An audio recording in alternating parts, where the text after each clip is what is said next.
Okay, folks, here we go. Guys, here we go. Let's have a good show. One B, stand by. Okay, Yeah. Yeah, take it. like at midfield. Okay, Just so go they right box it now. up. Go to Well, camera three. Go to the gate. Perfect. you. Just like that. I'll just go ahead. Yeah, graphics 2 is going to be up for the first. Okay. Take it. Go right now. Go to camera 3. Go. Yep. Go to the gate. Perfect. Just like that. No music. I'm going to hand to Q, Sophie. Wait for it.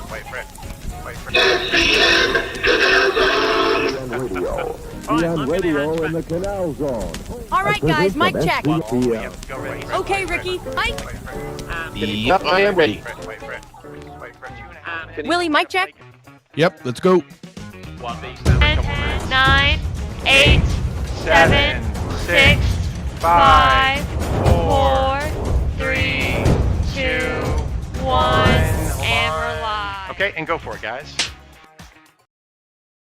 All right, guys, here we go. A little bit on the delay there. Not sure what happened, but it didn't want to connect. We are connected, though, nonetheless. So 8 p.m. or 8:04 p.m. Eastern Time, 5:04 p.m. Pacific Time, and what is it, 4:04 p.m. Oh, no, 7:04 p.m. Panama Time. But nonetheless, welcome, everybody. Happy at the Balboa Yacht Club. Good to see you guys. Love to kick off our weekends with you. Ricky, how's it going, man? Happy Friday. Yes. Hello, everybody. As you know, Willie and I, both born and raised in the Canal Zone, Panama. So welcome you guys to the happy hour, like Willie said, at the Balboa Yacht Club podcast. A live podcast that it's all about Panama Canal and the Canal Zone way of life. A weekly podcast that always starts with a toast. Salute to all you guys out there. Yes, salute everybody. Cheers in my Balboa Trading Company mug here. Mine is Service tumbler. my Target tumbler. I've been going to Target lately. I don't know why, but Target is Target is where I go. Well, there you go, because you're Arroyo, man. That's what happens. That's what you do. We don't go to Target. We go to Target. But Tarjay there. Mark, how's it going? Good evening, man. It's good to see you on the air there. That's Mark Cicero from the Panama Days song and many other songs, which are all on Spotify. So definitely check this guy out, man, because there are some really, really cool tunes there. And next week, Mark and his brothers are joining us for an interesting take on baseball. Okay, baseball season has recently started, and in Major League Baseball here in the States, and so the Cicero family is several generations in the zone, and how the Cicero family got to the zone has a baseball story to it. So that's going to be really fun to watch next week. So don't miss it, guys. We're going to have the Cicero family on, and again, Mark and to the entire Cicero family, our condolences.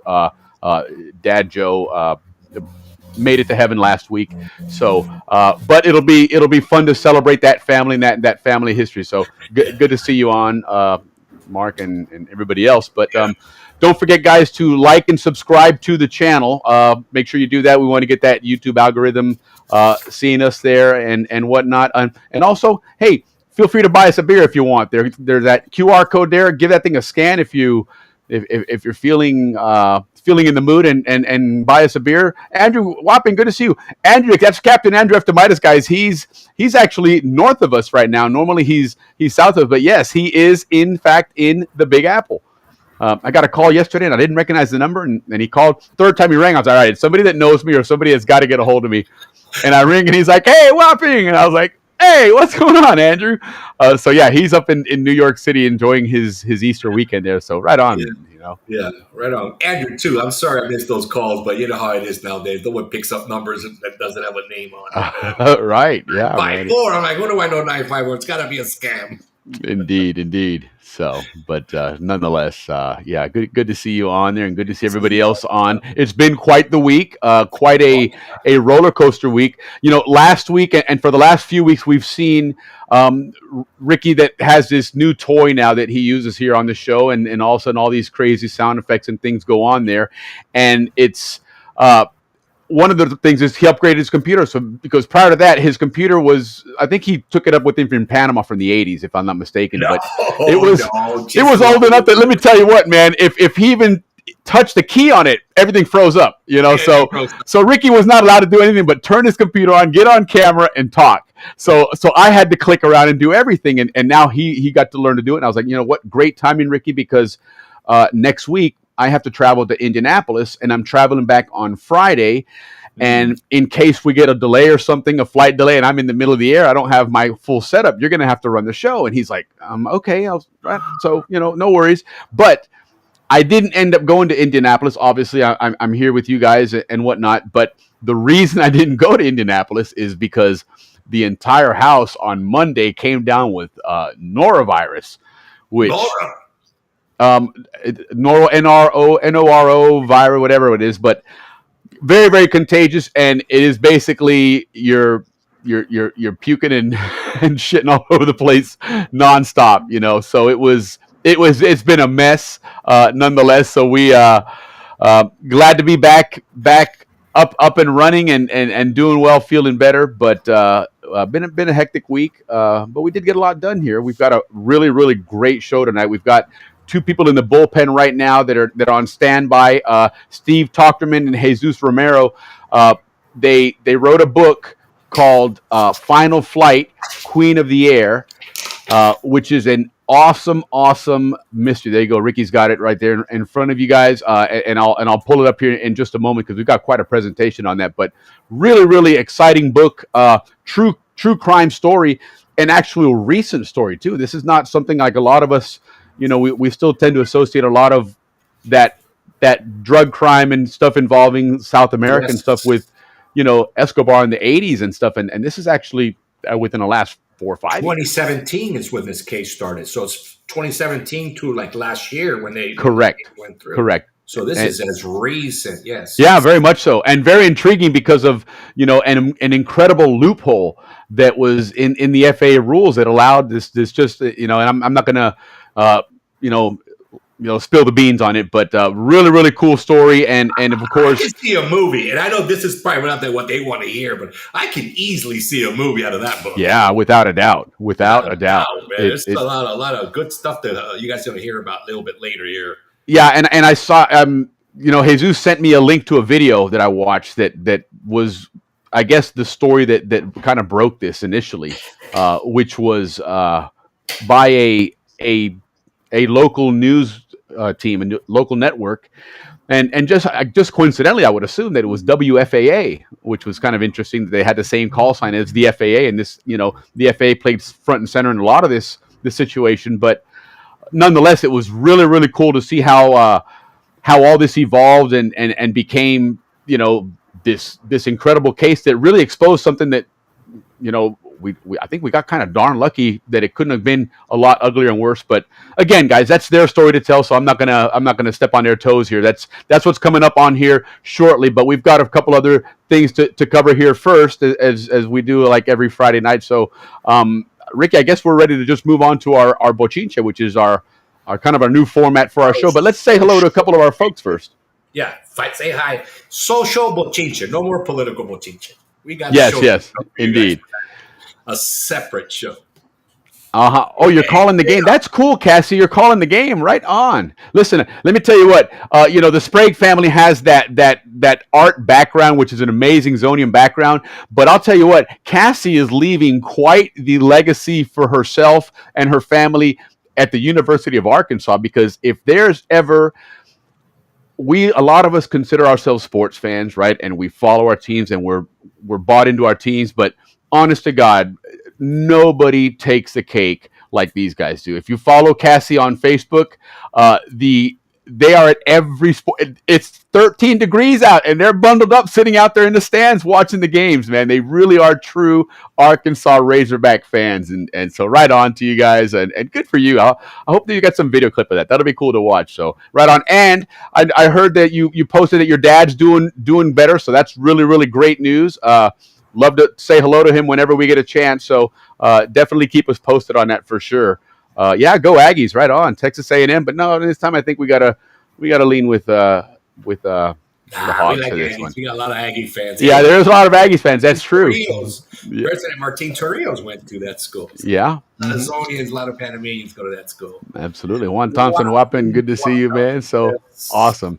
Yeah, really exciting stuff tonight. But anyway, let's go ahead and move right along then, because like I said, we've got some guys in the bullpen here that have got quite a story, and so we want to give them as much time as we want, because it is a compelling story, and it's something that's relatable to a lot of us. So and Willie, perfect from last week's show, which by the way, yeah, no doubt, phenomenal numbers. Boy, thank you everybody out there. Almost 900 people watched the show last week. Yeah, really, really appreciate that. Willie, I was looking at our shows from a year ago. We were like 46 viewers, and we were back then. Remember, we were like, it took a while, man. We stuck to it. We stuck to it. We kept plugging along, and word got out. It started to grow.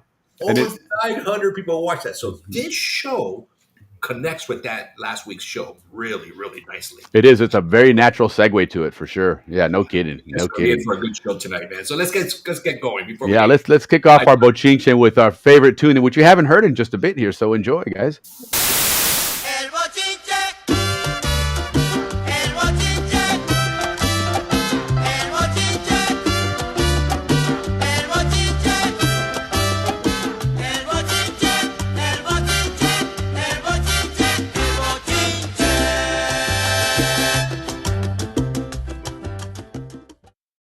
There he is. I've got to have your little.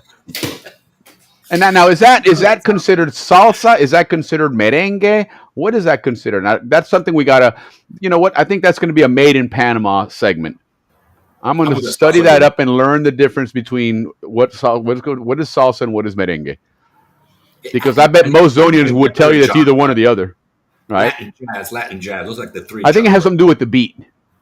Yeah. I think the beat determines whether it's merengue or salsa. So who knows? Somebody in the audience can chime in, and we'll figure that one out here. Okay, Jason said it's salsa. Let's go, Jason. What's up, man? Hey guys, that's Jason Curtides, also known as the host of the up and coming Sabor Patrol, which is going to be a really cool foodie show in Panama at the 507. Yeah, of course, because once we go international, we've had people tuning into the show in Indonesia, where was Leggett at when he called it? Lithuania, wasn't he? Lithuania, Australia, man. Greenland or Iceland one time. Correct. Mary Beth Bowerman from Australia and John Bowerman, they were there when he was visiting one time. So heck yeah, man. But okay, so salsa, we'll figure out whether salsa or merengue, which one it is there. But let us know what you guys think. Well, listen, let's start off this social bochinche, not to be confused with any politics. Right. So one of our favorite guys in our social bochinche segment is Meyer, the mayor of Panama. Yes. This is that techie 36, 37-ish around that area. Well, he's stepping Panama up to the big leagues, right? Now in Panama, to get your license or anything have to do with the city, you can pay with crypto coin, Bitcoin. Yes, I saw that. Yeah, all city transactions now can be done with Bitcoin. So that's kind of like taking, like El Salvador kind of started that. Yeah. And this kid's falling right in the footstep, which is, I don't know if that's good or not, but Willie, I got into Bitcoin a long time ago. When I bought into Bitcoin, we bought it at $700. Violet and I bought it at $700. Okay. And I thought, what a ripoff.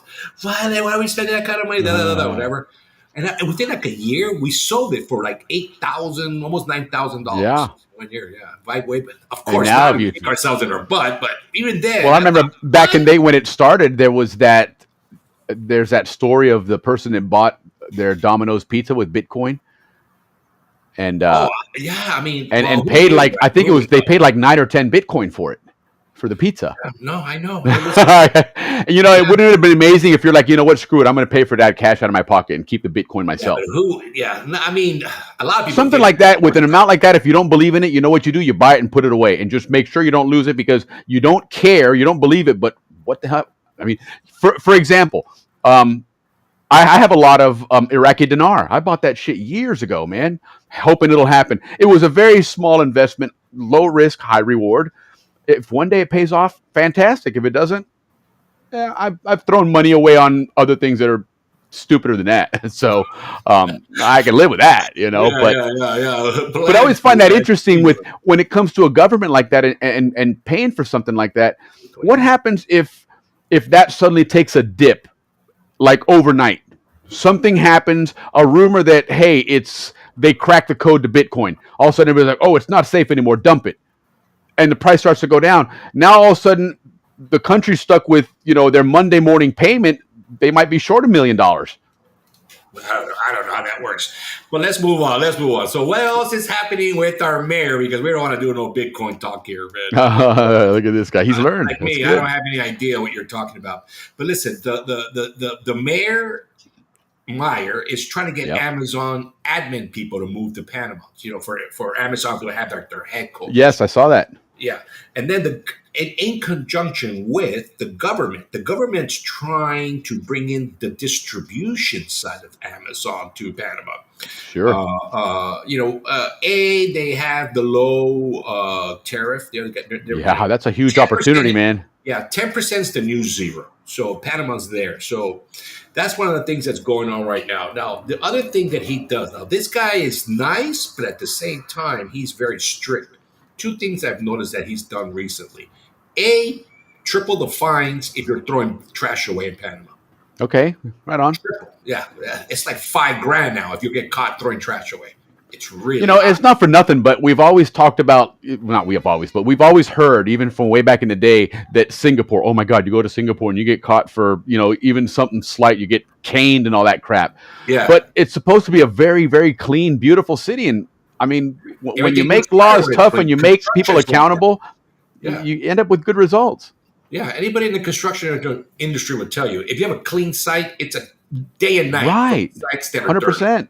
Yeah, and then not only that, he's also going after anybody that cuts a tree. You cut a tree in Panama? I saw that, bro. It's like killing somebody now. Well, and I saw one of the examples they used of a tree there, and you could see that the two pictures were literally days apart. It was like in front of a Gago supermarket or something, and a big, beautiful tree, must have been like a mango tree or something, and then all you saw was a big tree stump with a bunch of sticks and flat cuts everywhere, and it just gone completely.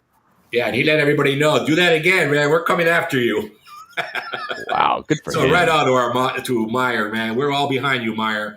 And then listen, this one is for all the beauty queens that the Canal Zone has put out. Now, I know of two from 82 on, right? Canal Zone girls that have represented Panama in the Miss Universe pageant, but Miss Teen pageant worldwide, like the Miss Universe, was won by the Panamanian girl. So wow. Panama won the Miss Teen pageant. Right on. Right so on. good for her, man. Yeah. And then on our bloggers section, we follow several bloggers. One really good, Richard Cahill, and we have a video for you guys later on to watch this. He did a really good video on Fort Sherman, since now Fort Sherman is one of the joint bases that the United States is going to be occupying because of a jungle school, right? Willie, the last 20 years or so, we've been fighting in the desert and Afghanistan. Now perhaps the next war will be in the China area. So jungle school, jungle training is back in, and Panama is going to be having one of those schools at Fort Sherman. Now, this other blogger was out there in Gatun, and what they were blogging about is they have a new visitors center at the old Gatun locks. So we don't have the one we have in Miraflores. Well, now you have one in Gatun. So the reason we bringing this up, guys, is a lot of the Cristobal High School people are like, oh, the Atlantic side's dead. They haven't really invested, which is true. But there is a rejuvenation of that area. Yes, there's quite the effort. Since they built the new locks, Gatun, the town, now is an island because it sits between the two canals. And per Alex Reyes, they have restored that town to the way it was. And nobody lives there. It is like a museum. Yeah, it's like a model town. Yeah, and it's beautiful. So you have now the visitor center to visit, Atlantic Siders. You got the Fort Sherman. It's now a lot of money being as well as Frank Field. Frank Field is also getting a big huge investment. So Atlantic Silence, your place is coming back. If you guys have been following the news, we know that Panama has a new U.S. ambassador. Now, this kid's name is, I shouldn't say kid, I should have respect. This young man's name is Kevin Marino Cabrera out of Miami. Thank you very much. Oh, look at that, Ralph. Ralph just bought us a beer. Thank you, Ralph. Beer, Ralph. Right on, man. Hey, if you guys want to help us out, there's a QR code right there on the screen.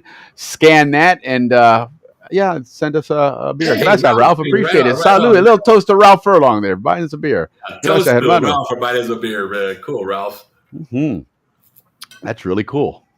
Yeah, so every time they buy us a beers, we're going to have to do a toast. We're going to get drunk. Hey, it's happy out the Balboa Yacht Club is the only way to do it, right? Yeah. But hey, real quick, while we've got you interrupted and started, to answer the question of the merengue and salsa. So merengue is a faster rhythm. See, I knew there was something to do with the beats. And so merengue is faster. Okay, that was a pretty bad example of it. But and then Juan Thompson tells us salsa is Cuban, Puerto Rican, and Panamanian. Merengue is Dominican Republic. Okay, right on. Good to know. Yeah, good to know. Good to know. Thanks, guys. Appreciate that. That's always our Zonian audience, our crack Zonian audience. It's always, on top of things here.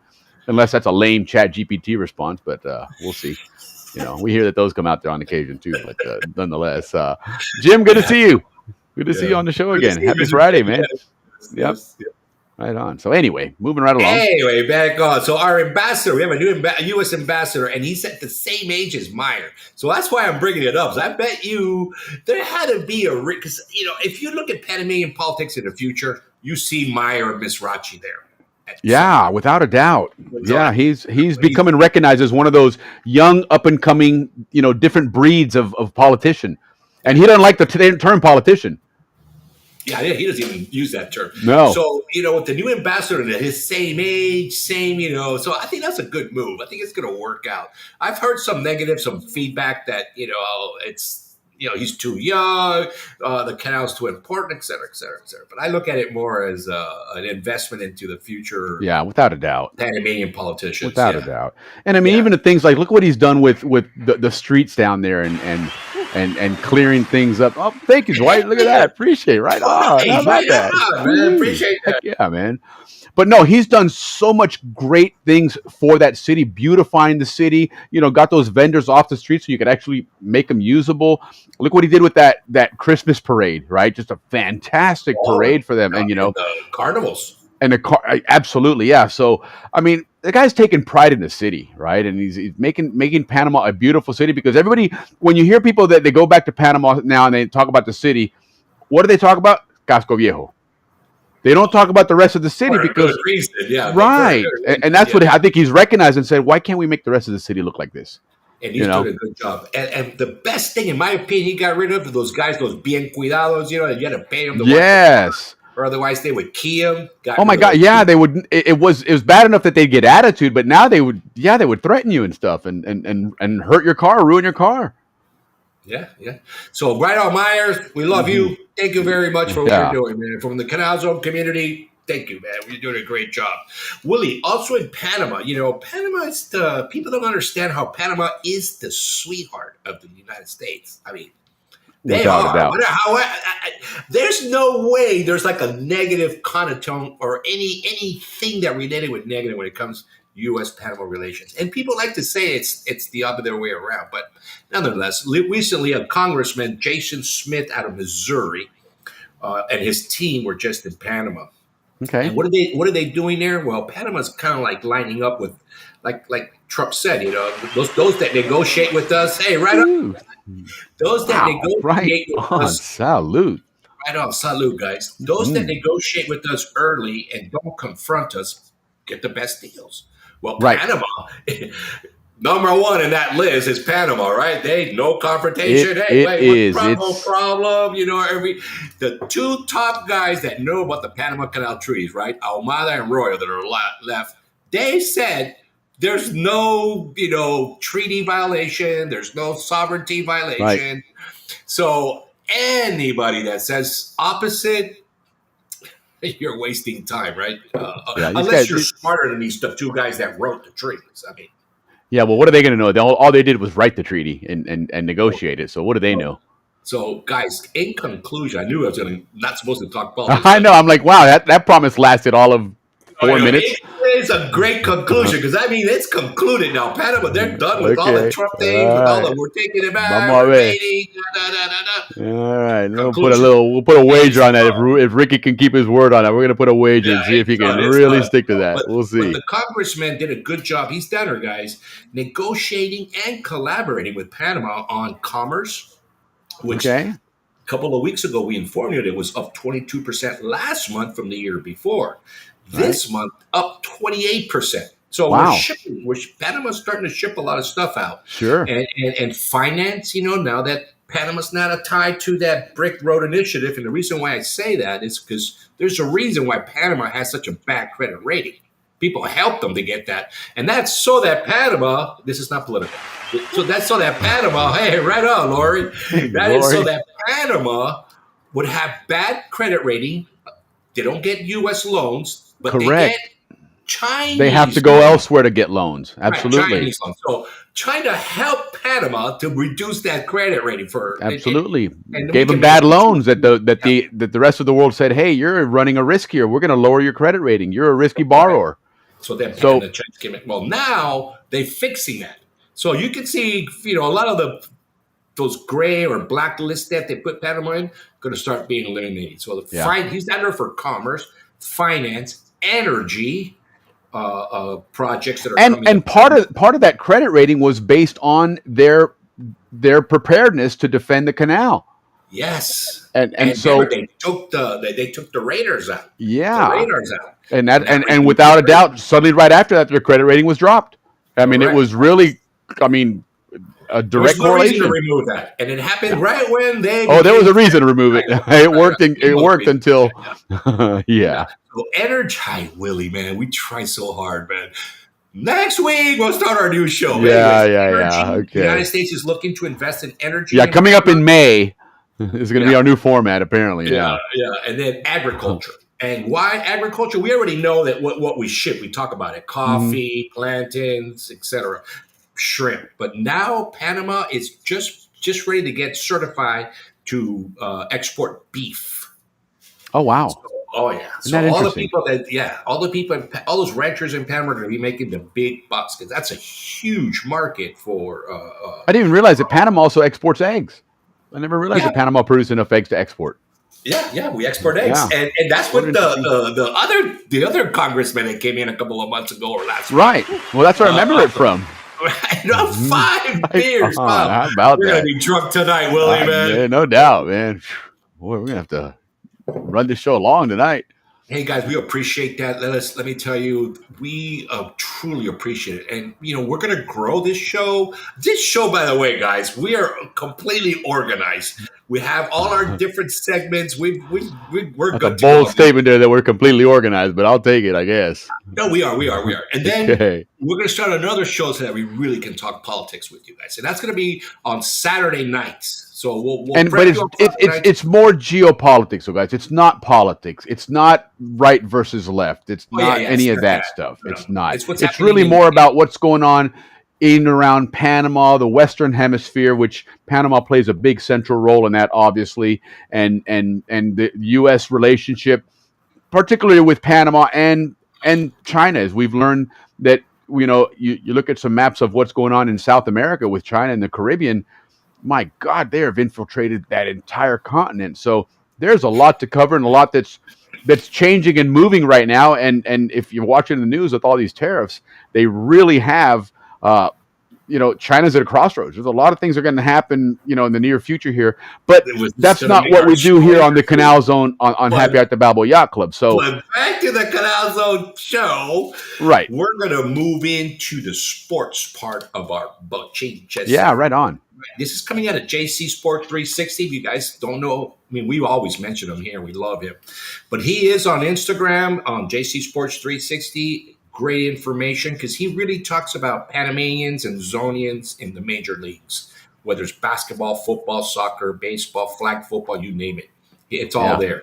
So and JC Sports 360 is his Instagram channel, but This guy is also, one of the top sportscasters in Panama. He's on TV down there. This guy is, he was on our show recently with the Kiwanis, and he's also agreed to make periodic appearances. Fingers crossed he can join us next week. It's kind of funky how they set up their schedules there, so he usually doesn't find out till a week prior. So it's kind of hit or miss, but we always make room for him because there's a lot of Panamanians that are doing some great things in sports around the world and here in the U.S. and whatnot. So it's going to be fun to have that show periodically, a segment to talk about Panama sports and what's going on. And I mean, we had fun learning about all the American football going on down there since we introduced it there as Zonians and brought football to the Kiwanis, who then, took the ball basically and ran with it and really grew their own league down there. So and Juan Carlos is a BHS graduate, so he's a great guy to have, and so I'm really looking forward to his stories. But when he's not on, Ricky will fill us in with some sports. I'll fill him in. And coming from him, speaking of football, and part of the Canal Zone legacy in Panama, is Panamanians have football in their DNA. Well, there's this young lady who's in college playing flag football for Panama. Her name is Ana Vicencini.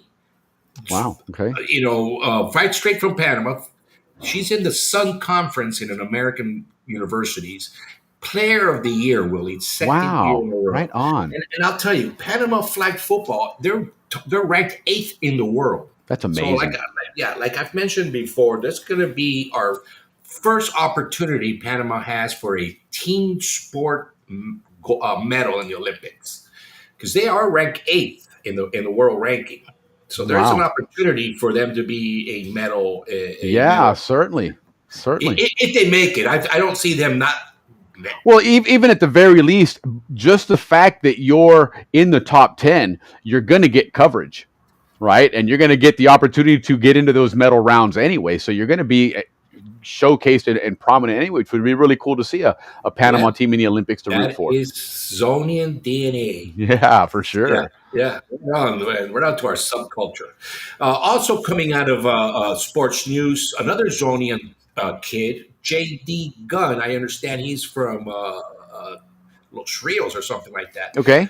Blonde goalie, speaks perfect Spanish, and he's like a backup on the soccer team, Panamanian soccer team. But recently, he's now on the first team for the New England Revolution of the Major League Soccer League in the United States. Nice. So yeah, another Zonian killing it, another Zonian child. They're doing very, very good.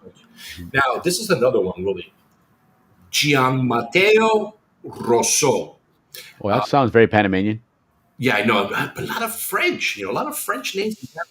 This kid is 14 years old, and he's also top ranked in karting European Championship Series. Well, Gianmatteo, I think that's an Italian name, and if that you are, you certainly have a racing pedigree as an Italian.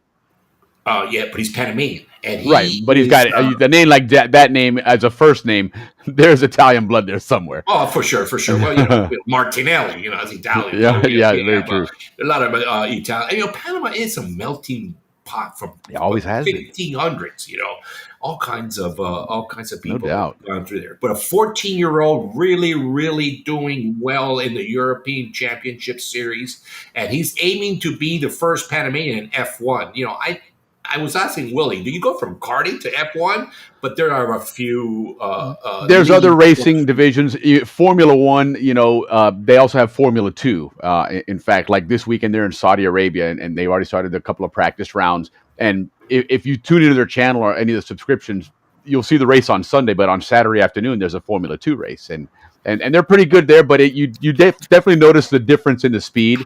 But all that aside, the vast majority of your Formula One drivers do come from karting, from go-karting, which is what we're talking about there. And it's pretty amazing to see some of these kids when you see video of these guys, and they're 7, 8, 9 years old, and they are flying on these cars, man. They're good. Yeah. Whenever you hear about F1 racers, they always talk about their karting careers. Yes, and how young it was when they started. And you see, like right now, there's about 5, of your top 5 or 6 drivers in Formula One. You see pictures of these guys when they were 12 and 13 years old. They were already competing against each other in Europe. And these guys are from Italy, from Spain, Monte Carlo. One guy's from Thailand, another guy's from England. But they've been in that in that world, that arena, as kids, and they've kind of moved up and graduated together into the programs, and now they've made it to the pinnacle F1, and they're still racing against each other. It's really cool to see, man. And it's cool to hear a Panamanian name. Which, remember last year we learned about that track out on the other side of Campana. Now that's Panama racing's really kicking up now. Yeah, another reason why I mentioned this, Willie, is because karting is another Zonian DNA legacy that we've left. And it's tech. That all started with the Canal Zone community. Yeah. And Kevin Barson's father, who's normally on our show, was big behind that. And Jerry Curtis, and he wasn't a big racer, but they raced flat track and go-karts at the same place. Sure. Well, Willie, that's what we have. So let's move on to birthdays so that we don't wait. Yeah. Have our guests wait Absolutely. too much. Absolutely. Yeah, let's move it quite along. We've got our birthdays to come up here, and then we'll kick these guys on because they're ready. They're standing by here, and we've got like I said, a great show and a lot of cool stuff to learn about this. So yeah, go ahead and do your thing, man. So 81, guys, class of 81. Like to start with Raymond Lord. Happy birthday to Raymond Lord, a very, very good football player, good friend of mine as well. Alma Vasquez. Happy birthday, Alma. Kim Chu, 5th generation Chinese. So let's not confuse. Yeah, let's not confuse those Chinese with the CCP. These are true Panamanian Chinese. Kim Chu, right on. Chow. I'm sorry, Kim Chow. Mark Forbes, right on. Mark Forbes, happy birthday. At least in all fairness, guys, Ricky will hammer any culture's last names. It's not always American or Panamanian. It can be Chinese, Arab, whatever. Ricky will hammer it to death anyway. So he does spread the wealth. Okay, we like that. A lot of fairness there. Yeah. The chop it up job. And listen, Mark Forbes, a lot of you Zonians know who he is. He's a great guy. I believe he's a Los Rios, if I recall right, but he could have been a La Boca guy. Mark Hirota, very, very talented. Mark Hirota, he's my neighbor of mine. Happy birthday to Mark. Carol Calloway. Let me tell you about Carol. Very shy girl. My senior year, my second period, I was the guy that picked up the notes, for the absentees, right? I had that job. Right. Okay. My senior. And she also worked there. So I would pick it up, and then she would write down all the names that I would bring the little white. So, of course, I got her, hey, leave that one out. Leave that one out. Leave that one out. Of course, yeah. So the day before, awesome. everybody would tell me, hey, I'm not going to class. You were the Ferris Bueller of your high school class. Yeah, I was her. So right on, Carol Galloway, man. Happy birthday to you, girl. I'll always remember our group effort to help out all our skippers. Yeah, there you go. Yeah. Tracy Cotton, if you guys remember her father was big time in the Canal Zone, but she was very, very athletic. And she runs this Christian community group in Panama, helping out. Yeah, she is an incredible human being, man. So happy birthday to you, 81s. And out of the Balboa 81 class, Jan Walker, the last one. Happy birthday to you, Jan. So moving on. Yeah, he always got like he claims, contractual obligations to call out the 81s first. Yes. I'm not sure who signed that contract, but. They would expect that. Well, anyways, moving on. Doris Mendez, happy birthday, Doris. Callie E. Worry, happy birthday. I like that name, Callie. Patrick Ernst, happy birthday to you. Patrick Kim Ernst, Thompson Bird. Atlantic Kim Thompson. Kim Thompson, okay. Bobby Dollar, I've heard of that name. Happy birthday, Bobby. Happy birthday, Bobby. Victor Payne from the great Payne family. Canal Zone Police family. Correct. Absolutely. Rhonda Herrera Blau, happy birthday. Pio Delgado, great, happy birthday. Absolutely. Another Canal Zone Police family. Yeah, he's a brother from another mother in my family. Yeah. For sure, Pio. Happy birthday, Pio, man. Yeah, and his sister Lynette worked with me at Copa Airlines. It was kind of interesting how that worked out. Her and I worked at the airport for several years together. That was really cool. Yes. Marie Morris, happy birthday, Marie. And Gloria White Arman, happy birthday, Gloria. There you go. Joe Ennis, I've heard of that name a lot. Okay. Jenny Jones Rubio, happy birthday, Jenny. Yes, right on. Chris Fowler, I've heard of that name a lot. Joe Engelkey, did I say that right? Joy Engelkey. Joy. Again, and another Canal Zone Police family. John Engelkey was a Canal Zone Police. Yep. Yeah, remember that. Hope Lee, happy birthday. Yes, Hope. Hope is in Peru. So safe travels, Hope. Happy birthday to you. Right on. Susan McIlvaine from the Great McIlvaine family. Right on. Betty Ledoux, see, French. There you go. Happy Well-known Zonian. Yeah, well, very known. Tanya Haynes. Happy birthday, Mrs. Haynes. Yeah. Amy, the beautiful Amy Green. Yes. Happy birthday to That was the Balboa family, the Green family. Yeah, Linda Huey. Right on, Linda. Patricia Thompson. Happy birthday, Patricia. Yep. And Patty Thompson, that's who I meant actually when I said it earlier. That's an Atlantic Sider, Patty Thompson. That's an Atlantic Sider? Okay. Yeah. Joe Robinson. Is that the policeman? I believe so. Yeah, right on. Mr. Robinson. Happy birthday, yes. And then last but not least, John Stewart Bowerman. We spoke about him earlier. Hey, yes. How are we doing, John? His sister, Mary Beth, lives down in Australia, who's chimed in and said hello on occasion down there. Which, whenever she does, it's good morning because they're already, Saturday morning down there. But salute to everybody. And, of course, we always end that with our nice little Murga song here to celebrate our happy birthday. So enjoy. Yes.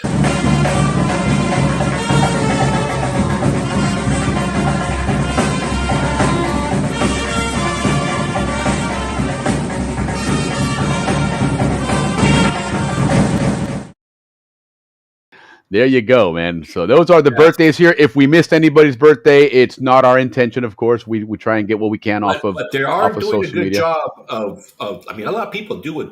Send us their birthday. So thank you. Yeah, absolutely. And feel free to send them at any time. We throw them on our list there so that Ricky can read them off. And of course, don't get bothered that even if you send it early, it's got to go behind Class of '81 for God knows what reason. But that's how we work that one out. You got to show the love, man. Yeah, there you go. Hey, little bias there. That's all right. That membership has its privileges, right? That's what they say. I was a runner-up, Mr. Balboa High School. Oh, there you go. See, so I've got it. So he's still looking for votes. In other words, is what he's doing. He's hoping that when they have one of their reunions one of these years, they're going to vote for him to make him Mr. Balboa High School because he kept mentioning all their birthdays first. So there you go. Okay. Now we know where that contract and all that garbage came from. Right on. So cool. All right. Look at Juan Thompson said that John Mateo was recently at the Autodromo because right next to or in the same complex, they're building a Euro spec track. Wow. That's cool. Boy, can you imagine a Panama Canal Grand Prix Formula One? Wow, that would be awesome.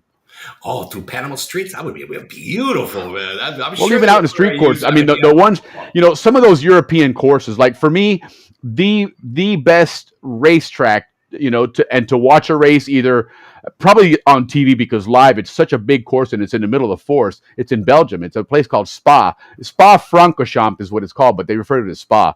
That's an amazing track to watch a race, man. And I do racing sometimes on VR, and I love to drive that track because it's got some really iconic turns. But I mean, you're out in the middle of the woods, man, where from one end of the track to the other is a couple miles away, and it's deep in the woods. It's really cool to watch. But I think that's what Panama would be like, is something out there, out on the other side of Campana, where you put a track and all that cool wilderness and stuff. But anyway.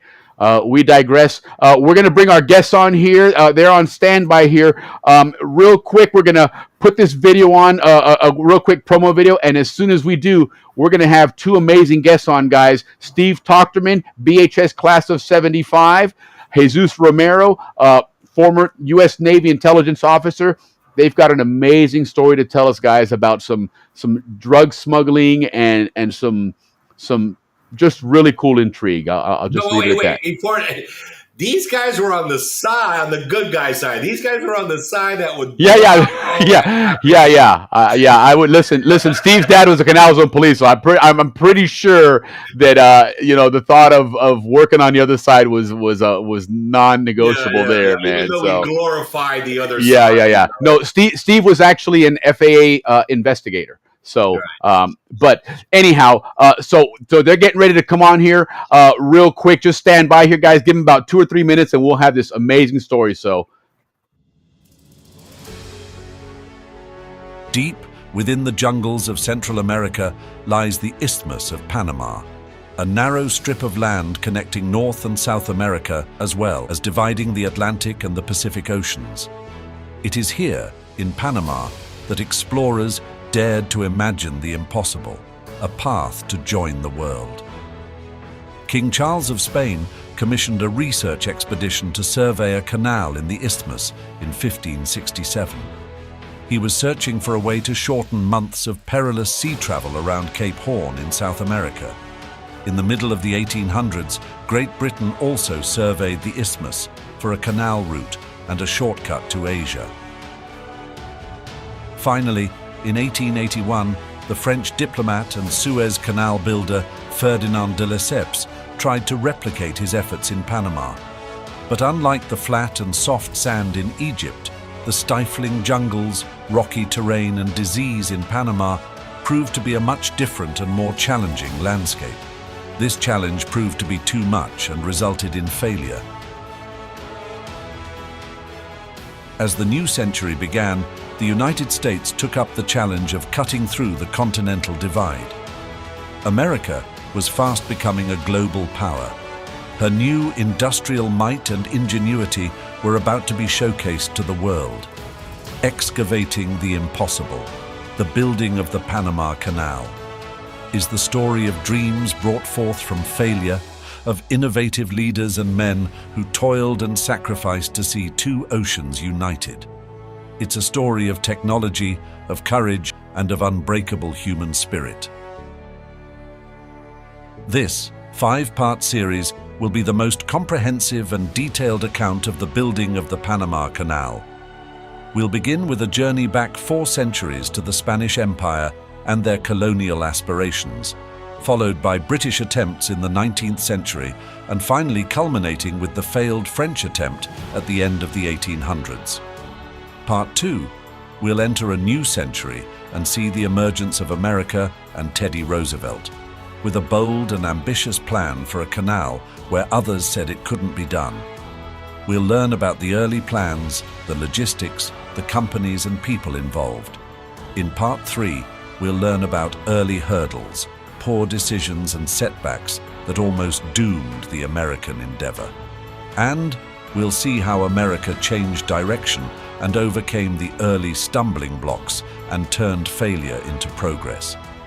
Part 4 will cover the incredible project of surveying, excavating, damming and building of the world's most important waterway, all while engaged in a relentless fight against disease, weather and terrain. Finally, Part 5 reveals the steps in completing this strategic waterway and the first ships that crossed a fully operational Panama Canal, changing global trade forever. This is the most complete and researched authoring of the construction of the 8th wonder of the world. This is a comprehensive story behind one of the greatest engineering marvels in human history, excavating the impossible, the building of the Panama Canal.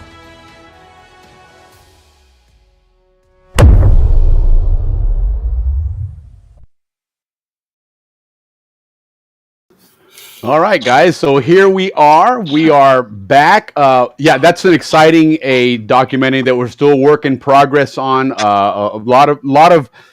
Made a lot of recent discoveries on it that have helped me collect some of the data that we needed to get this up to that next level. But more to come on that, and hopefully a new trailer here down the road. But for now, as you can see, guys, we have 2 other people on the screen with us joining us. So BHS class of 75, Steve Tochterman is joining us, along with Jesus Romero, U.S. Navy retired lieutenant commander. Is that correct?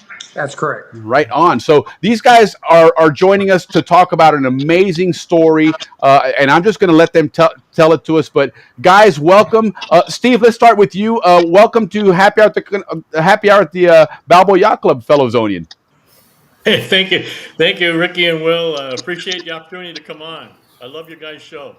Thank you. We loved having it, and we love having guests like you on here. So real quick, your history, your background. We know you're class of 75. The other night when we were doing some quick show prep, we were talking a little bit about your history. Ricky had some really fun questions for you. Ricky, go ahead and kick it off, man. When you're from the Canal Zone, of course, we want to know, where did you grow up? Which is the town that you picked mangoes from and played Bringolevio and that kind of stuff? Yeah, it was primarily in Corozal, but when I moved there when I was 3 months old from Wisconsin, and that's where I grew up in the Panama Canal Zone. We started living out in Ancon. That was just for, a couple of years, years, and moved to Diablo, one of the four families right across the school from, I think it was a middle school or something at that time, and then moved to Corzell and lived there about 13, 14 years until, of course, I graduated there in 75. So that's where I was picking the mangoes there, right across the Yeah. street between our house in Corzell and the Corzell train station. Right on, right on. And now football, because that question always comes up. Talking about football. Who did you play football for? And this is interesting, guys, because a lot of us, certainly myself, when I played football, we played against our biggest rival was Red Machine right there in the high school. But Steve, when you played, there was no Red Machine, correct? No, there was Red Machine, but no Bulldogs, Willie. Right.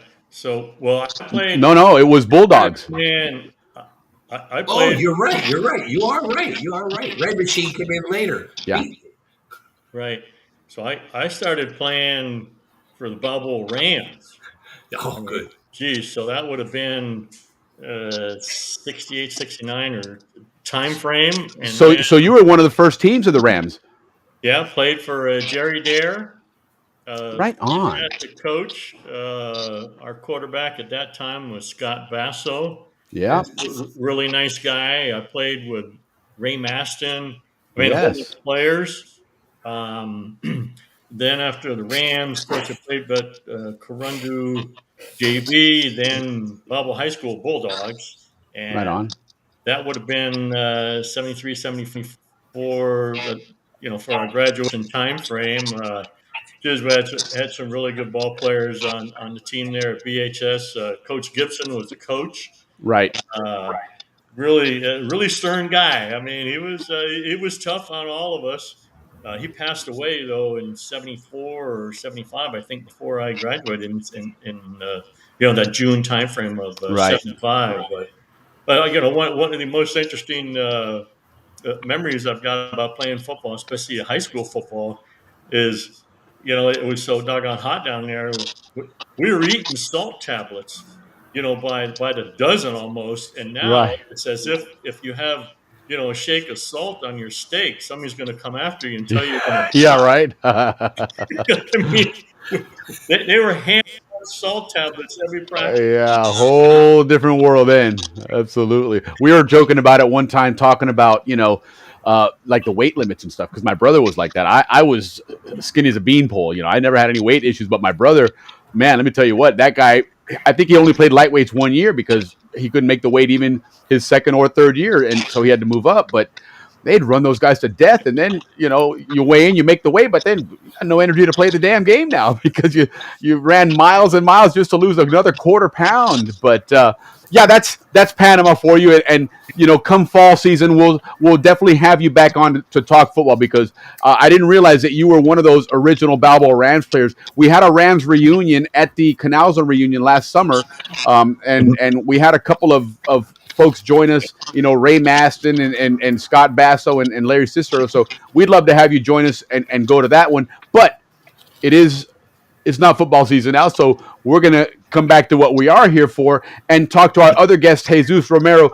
Jesus, thank you for joining us. Of course, first of all, thank you for your service.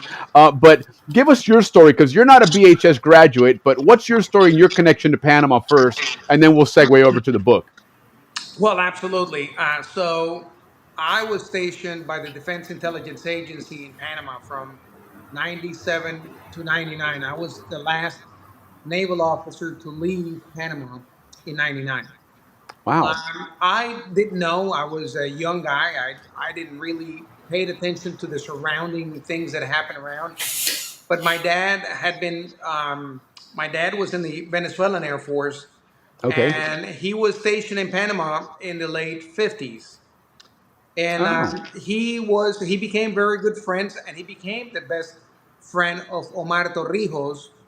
How about that? And was really tied to Panama for years and years and years.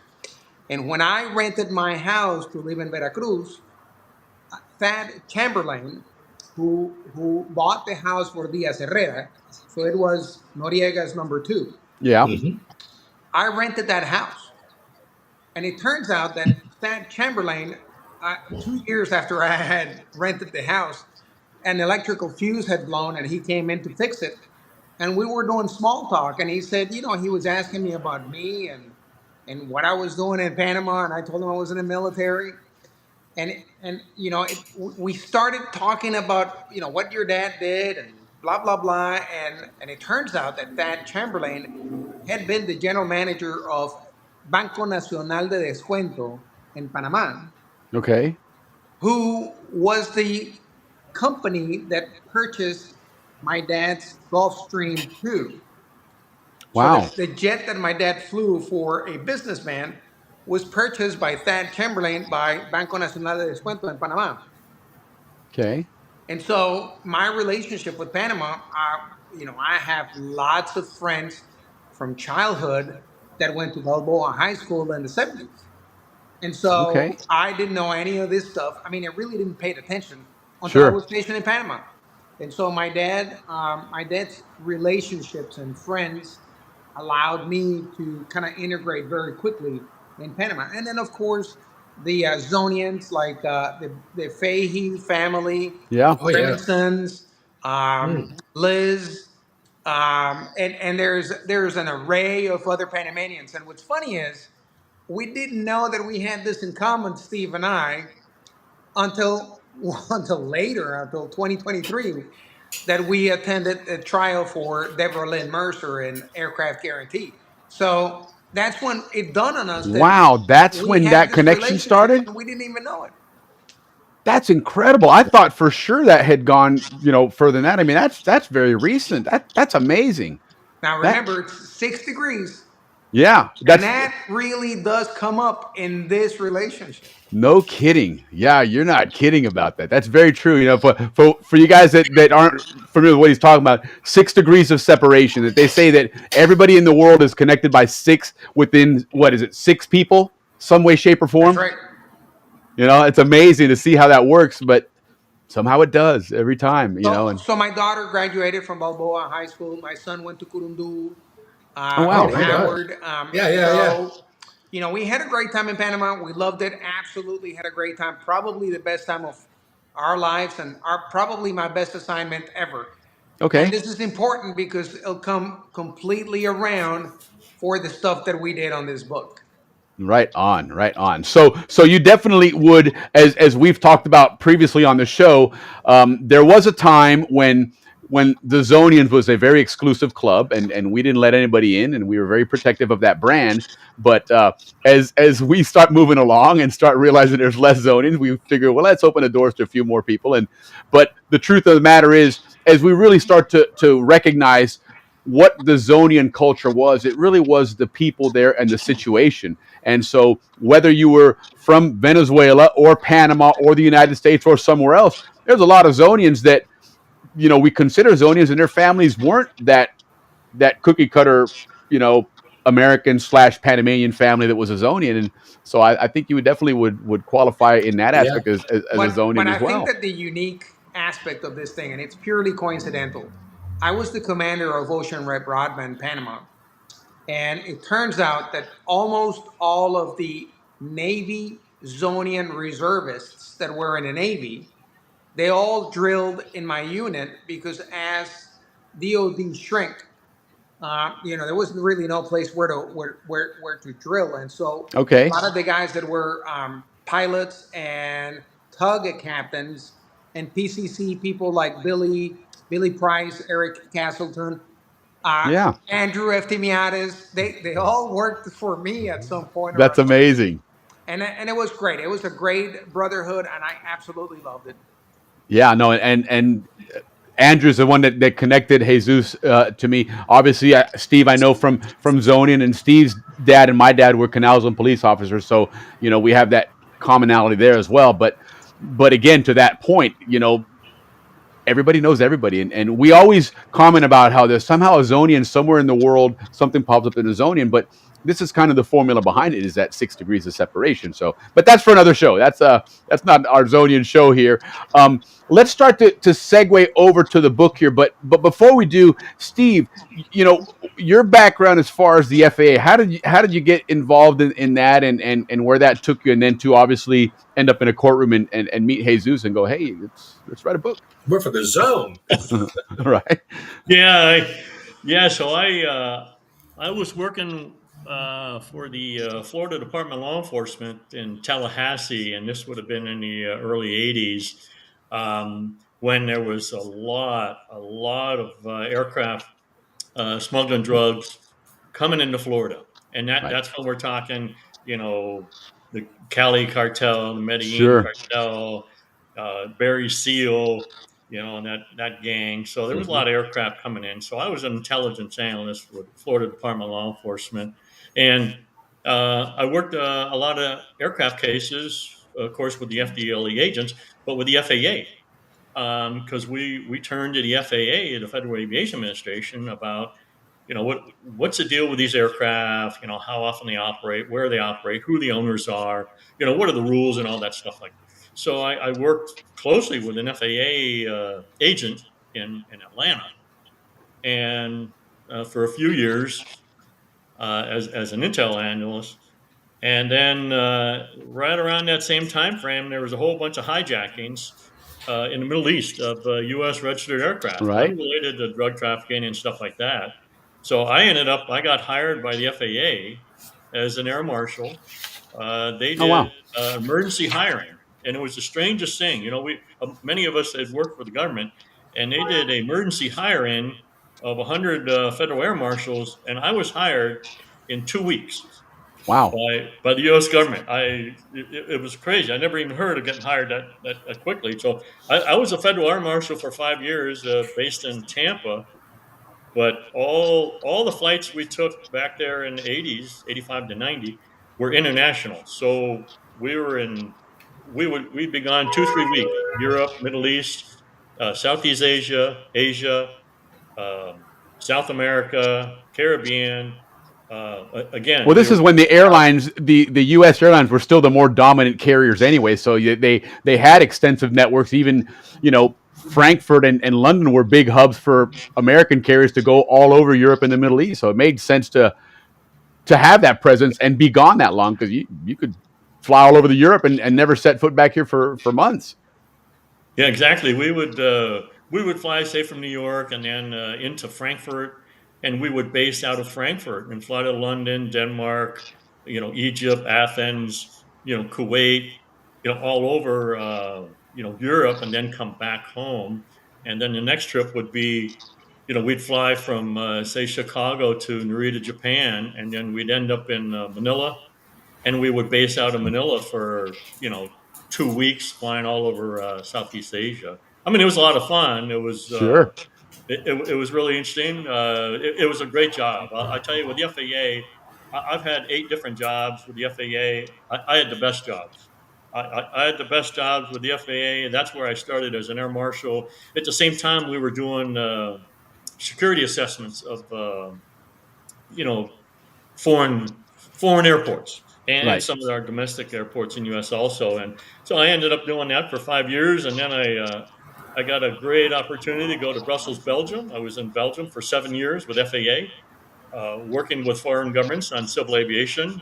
Worked a lot of cases out of there also. Helped with the evacuation of Americans in Sierra Leone. Mm-hmm. They had to get out and get into Belgium. So that was interesting. Got 7 years there. 3 years back, came back to Atlanta. I did some actually consulting in Honduras, of all the places, and then I ended up doing all this work involving Honduras with drug smuggling. So I was there, did training in Nigeria.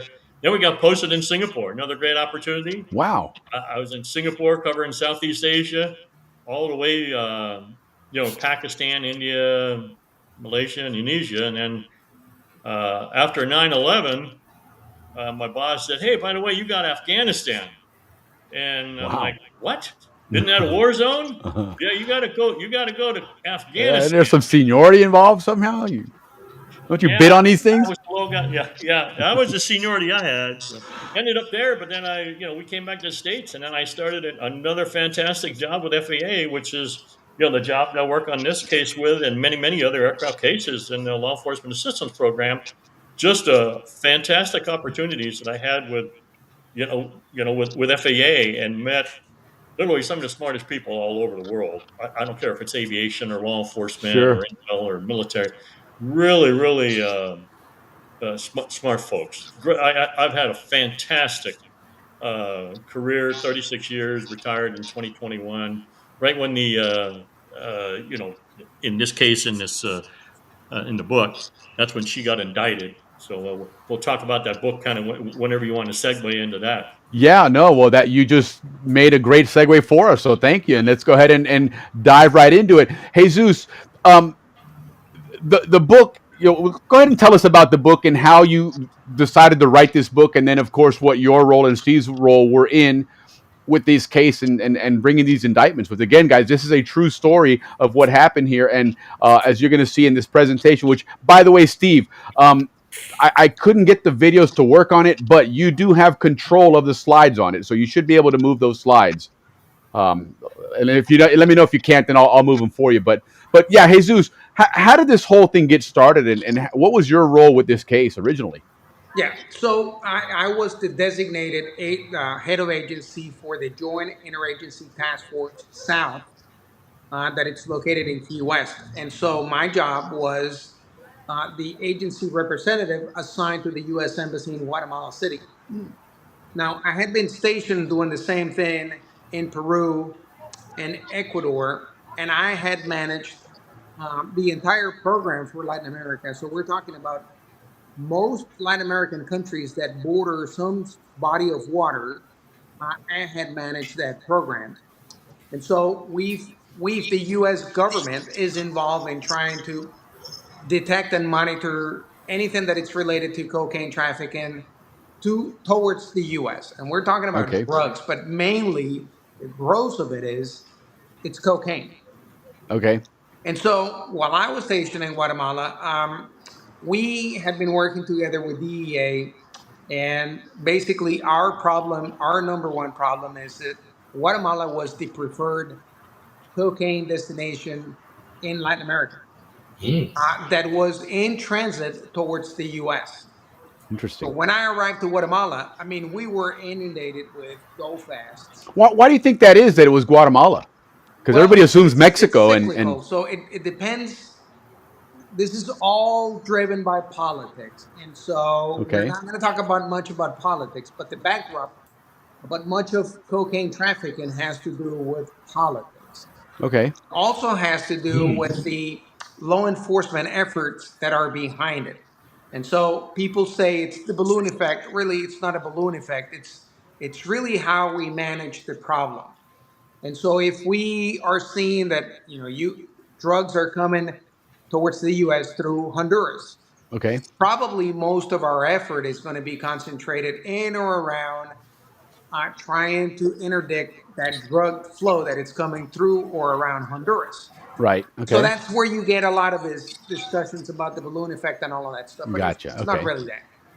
So the backdrop of why we were getting all of this cocaine is number one, Colombia is still the number one producer of coca, and it's the number one producer of cocaine. So the gross of cocaine that comes out of Colombia, it still is the Eastern Pacific. Okay. And it's doing everything possible to make it to the US. You can't make it to the US because it's a logistical problem. And so it's about like the Red Baron. Speed is life. And in Right. this case, it's logistics is life. Okay. So you get a go fast that leaves out of Buenaventura, Colombia, which is the border with basically with Ecuador. Okay. And this go fast that it's 30 feet, is trying to make it to Guatemala nonstop with 2,500 kilos. And the Go Fast being a boat. A go fast, Okay. a locally made boat out of lumber and fiberglass. Gotcha. Okay. These guys have 2, 3 engines strapped to the back and 75 horsepower engines, and they're trying their best to make it towards Guatemala or El Sure. Salvador. And these guys can make it as quick in 66 hours, or they can make it as late as in many, many days. And in Okay. fact, there is a story of a couple of Ecuadorians that got lost. They got picked up in Hawaii, and most of Wow. the crew was gone, and one of the crew was left. And the reason why he made it alive is because he ate I was the gonna crew. say he probably wasn't too skinny. So with that in mind, we had spent a lot of time trying to target the networks that operated the maritime arrivals in Guatemala, and we're talking about a couple of hundred tons of cocaine that was making it to Guatemala. Okay. So we worked with the Vice's strategy with DEA. DEA did an excellent job, and they mostly dismantled all of the maritime organizations that were operating in Guatemala. Okay. So, but I arrived to Guatemala in 2017. I was already working the problem from Key West and from Ecuador. And it turns out that when I arrived, we were hitting the last couple of organizations that were still delivering all of that cocaine. And what Oh, years were these? but we're talking about, I arrived there 2017. So we're Okay. talking about 18, 19. So real quick to add some context to this, and we briefly chatted about this last night. A lot of us, and we mentioned earlier, with Ricky, we still look at, you know, after the fall of Pablo Escobar and all that, you know, there's kind of a gray area as to what changed. When did Mexico come into play here, and how did all that change over? And because somewhere in the middle of that, there was also Noriega and Panama involved, and then all of a sudden, it seems like everything stopped. So, what was that evolution like Well, to where were you into? nothing stopped. So it's just an issue. It really becomes an issue of the media, right? How the media portrays the problem. So a lot of people just got tired of the drug on war. I mean, Okay, war on drugs. And so, unbeknownst to you guys, when the shift occurred that we stopped the flow of cocaine coming into Guatemala, two things happened. We immediately noticed that there was a shift into planes. okay, The networks adjusted because they knew that we were hitting all of their loads, and they were pretty smart. They were like, "Hey, we don't want to continue to suffer all of these losses. sure, We're gonna have to find a way to continue to bring dope, but in another way that we don't get caught." Well, two things happened. One, the cocaine that was coming out of Colombia shifted more toward Panama. And okay, you see an absolutely crazy major cocaine seizures by the Panamanian Maritime Service and the Air Service. At one point, Panama was seizing 84 metric tons of cocaine. wow, This is absolutely crazy. So we're talking about the cocaine that was coming. So the Colombian production area of southern Colombia comes out literally through Buenaventura and the okay, Colombian coast, and so the transit time, it's much faster to deliver cocaine directly to Panama than it is to Guatemala. okay, So there's a big shift. So there's a breakdown. There's cocaine going now to to um to directly to Panama. There's cocaine going into Mexico. And then what we saw was airplanes. We saw planes being Now, used. real quick though, the stuff that would go into Panama, then where was it going from there? How does it? Because obviously the end market is going to be the United States, I'm assuming, and So so the end market for cocaine is worldwide, and okay, Panama is the maritime nation. So ah, so Panama has the ports, and sure, so the cocaine is broken down and it's placed in containers and ships that go okay. to So they have access to Europe. global shipping from there, and that's why it makes sense to put it there. Yes. I And wonder which port would that be? PPC? that's still the same two ports. Okay, So, interesting, so, so huh? nothing Hmm, changes. And so the cocaine arrives by boats, planes, sailboats, go fast, Correct. semi-submersibles, low-profile vessels. And Nice. really what it's happening, it's anything that they can use to bring huge amounts of cocaine Yes. so that they can send it to Europe and the US. Right. Let me interrupt real quick. Something we bring up on the show is in 2017. This is right when these gentlemen are talking about. Panama eliminated, for no reason, all the radars, all their coastal radars, and then all this new drugs coming in. Is that correct? That's correct. So see, Willie, that's what we always talked about. Why did Panama get rid of those radars? Do you guys know? Well, so listen. In order for the bad guys to succeed, the number one weapon that they have is called corruption. Yep. And it's the same thing behind the concessions of the two ports of the Panama Canal. How do I know that? Because I was in Panama when that happened. Mm-hmm. Yeah. And so the number one tool that criminals use is corruption for whatever the intended objective is. Takes the heat off of them. Yes, and so it puts the onus on the country. Correct. And that's what PPC is doing right now to Panama, saying, we're not the corrupt ones. We gave the money to you guys. So the government has to now turn back and not say that PPC is corrupt, because it's true. It's all about corruption. Gotcha. And so the cocaine, turned. And so the internal dynamics of cocaine inside of Colombia kind of shifted. So you had all of the Colombia that is produced in the west side of Venezuela's Zulia. All of this cocaine was being produced, and it was being transported into Venezuela's Catatumbo. So we're talking about La Cuenca del Catatumbo from Colombia, which is being played right now. So everything that you hear right now about cocaine trafficking in Colombia, it's playing right now as the way that I'm telling you. So in 2014, inside of Colombia, the Colombians were saying that, hey, we're going to turn our coats in. The FARC is going to lay down their weapons. Right. And we're not going to no longer be guerrillas. Well, not everybody agreed. And you have La Segunda Marquetalia, Ivan Marquez, Jesus Santrich, and they went to Venezuela. They went into the Catatumbo and Apure, which is north of Arauca. All of this is cocaine trafficking areas.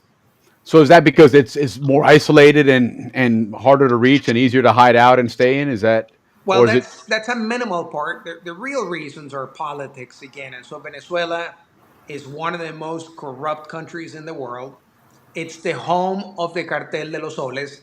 So the Venezuelan regime has been involved in cocaine trafficking from the days of Hugo Chavez. Now, remember, Hugo Chavez, right around 2002, told the world that he was going to inundate the U.S. with cocaine. He told us. It was public. He said exactly what he was going to do. And so now we're talking about major, massive amount of cocaine that was being transported by planes from the early 2000s all the way up to today. What happened is, there's a unique moment in life that this type of things happen. Now, what happened was, Steve and I have another story about airplanes down in Peru, in the jungles of Peru. That's how Steve and I started working together. Okay. What Steve didn't tell you is that we were doing the same thing that we were doing in Central America, but we were doing it out of the jungles of Peru. Interesting. Okay. And so we hit those networks really, really, really, really hard. But politics plays into it. And so in the book, towards the end of the book, and in some areas in the chapters, you're going to find that in the context of cocaine trafficking, obviously some politics plays into it. And so there was a major shift. Steve and I reunited our efforts again when I went into Guatemala. And I didn't have the resources to focus on the air side of the problem, right? So we were talking about 17, 18, 19, and unfortunately 20 with COVID. So a lot of this the dynamics of the air picture shifted. We were seeing Cessna 210s, so single engine aircraft, fly all the way from Mexico to Venezuela, Apure, and Zulia, picking up small loads, about 450 kilos, and coming back towards Central America. That wasn't really bad until one day we saw our first jet. So the first time that that I knew that we had a serious problem in our hands was when we found a U.S. Hawker jet that had flown from Mexico to Venezuela, picked up to 2,500 kilos, and flew into Guatemala. That day, I made sure that I made some phone calls. I started working with some agents. I was working with some agents. We're not going to talk about their names, Of but course. we started talking with the defense. I'm sorry, with the Homeland Security guys, HSI, and therein came again our efforts with Steve. So long story short, we made a team out of it was a rag tagged team. But I'll tell you something about this team and what the difference was between that and back in the days of Peru. This was the first time that we had a team that actually listened to the senior, older, savvy guys. Okay. And we laid down the strategy about, hey, you really want to take down these guys, let's take down the planes and let's take down the pilots. Because the common denominator here is U.S. registered jets. Yeah. So I'm going to be turning it over to Steve in a second, but I'm going to tell you what you should listen for. You're listening to President Trump right now talk about the Tren de Aragua. You're talking about immigration. All of these things are directly linked to our work. And you Okay. got to pay attention because while we're talking about El Cartel de los Soles was the one that was sending the cocaine loads with the FARC. Okay. And the Now, the Cartel cocaine de los was Soles, is that sent. a Colombian outfit? No, Cartel de Venezuela. los Soles is the Venezuelan Venezuelan outfit. Okay. drug cartel. Gotcha. So, so this is the way it works. The U.S. So someone in the U.S. was providing U.S. registered aircrafts Yep. for drug cartels to use to go to Venezuela, pick up cocaine loads, bring them back to the U.S. via Central America by the Sinaloa cartel and the Cartel de Jalisco Nueva Generación. Okay. Those three elements are extremely important for you to understand the backdrop of what was happening. And so I think that this is a great point for Steve to come in and talk about what was happening with his aircraft. Yeah, absolutely. Because I mean, from what I started watching the video that you sent me, that investigative report from that WFAA group, it was really interesting how this whole issue with the town and these registrations and the ability to read-register and all that stuff. So yeah, Steve, how did that all come about? And real quick, I'm going to digress for a second because I'm curious about something. I use an app called Flight Radar 24, and it really is amazing how many aircraft and things you can see with that. But what can you not see on that? Because it's just, to me, it's amazing to see every aircraft in the air, it seems, and yet how these guys flying all this stuff around and they're unseen apparently. Well, yeah, I mean, there's a lot of, and Flight Radar 24 is a good site. That's public for people who are not familiar with it. There's a bunch of others that are just out there in the public. Anybody can log on and pull stuff up for a period of time. But just like anything else, the bad guys know how to turn off the equipment so they're not seen. Okay. So we're talking about these guys, these drug traffickers operating. Again, this is primarily outside the United States. This is what I'm talking about in this book. Is that they can turn off their transponders. I was going to say the transponder because that's what's giving you the signal of like who that. it is. There's other technology on board the aircraft, but they know how to turn it off and they know how to play the game. And part of what they've done for many years is not only turn the equipment off, but use false tail numbers like registration numbers and stuff. So they would try and tell us they're one aircraft. Hey, this I'm flying this aircraft November 12345, which is kind of like the license plate on your car. That's a tail number, but you're actually November 621. So they can play that game. So for all the if you want to see air traffic and you want to see how busy it is or how unbusy it is in certain areas, or if you want to track an aircraft that is usually legit, Flight Radar 24, Flight Aware, ADSB Exchange, you can see that. You can see these people, these aircraft. But on these drug runs, which we'll get into here in a second, they just turn the equipment off. But there is some ways that the U.S. government can quote unquote see Sure. the aircraft. I'll show you a slide here in a second. And another thing for those that aren't familiar with, most people aren't with aviation and some of these acronyms and what we're talking about here. Tail number and that November or that N number.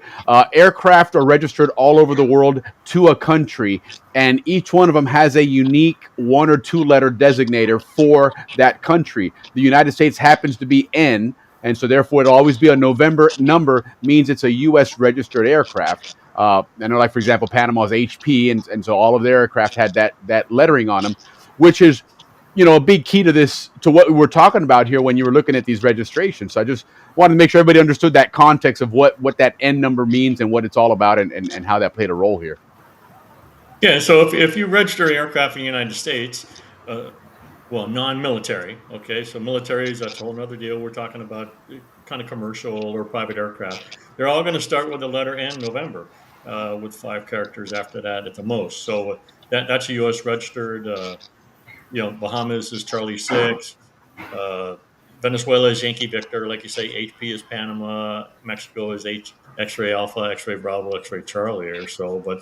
So each one's got a unique tail number, and it should only be on a single aircraft.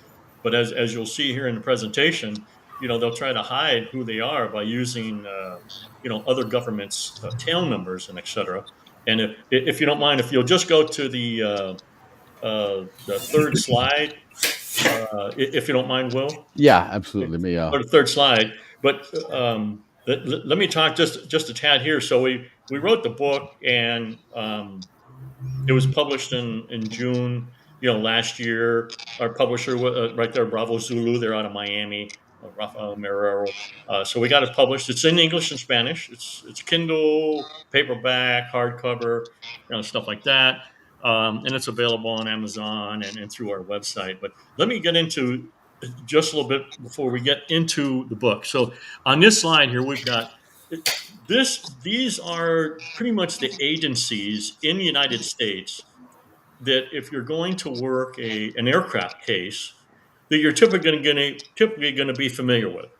Okay. Now, most of the agencies on this slide, I'll tell you a little bit brief about each one, were involved in this case.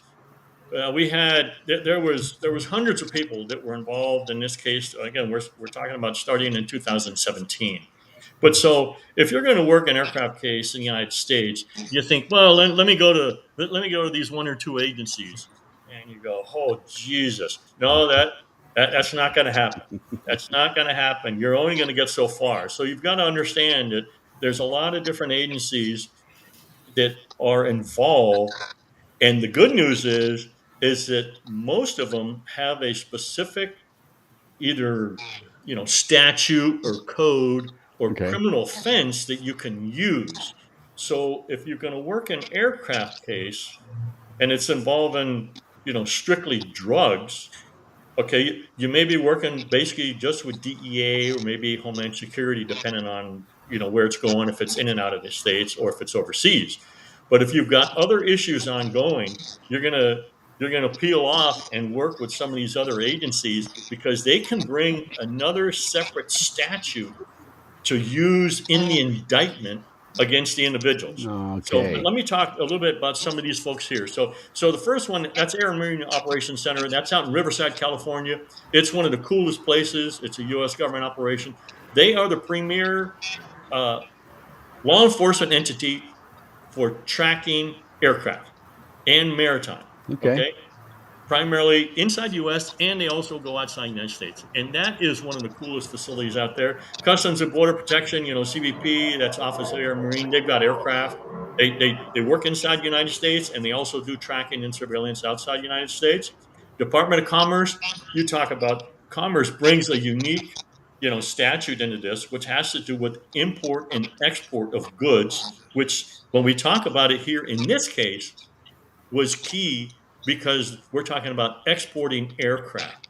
So FAA Okay. has rules, HSI has rules, Commerce has a really cool, statute that they can use.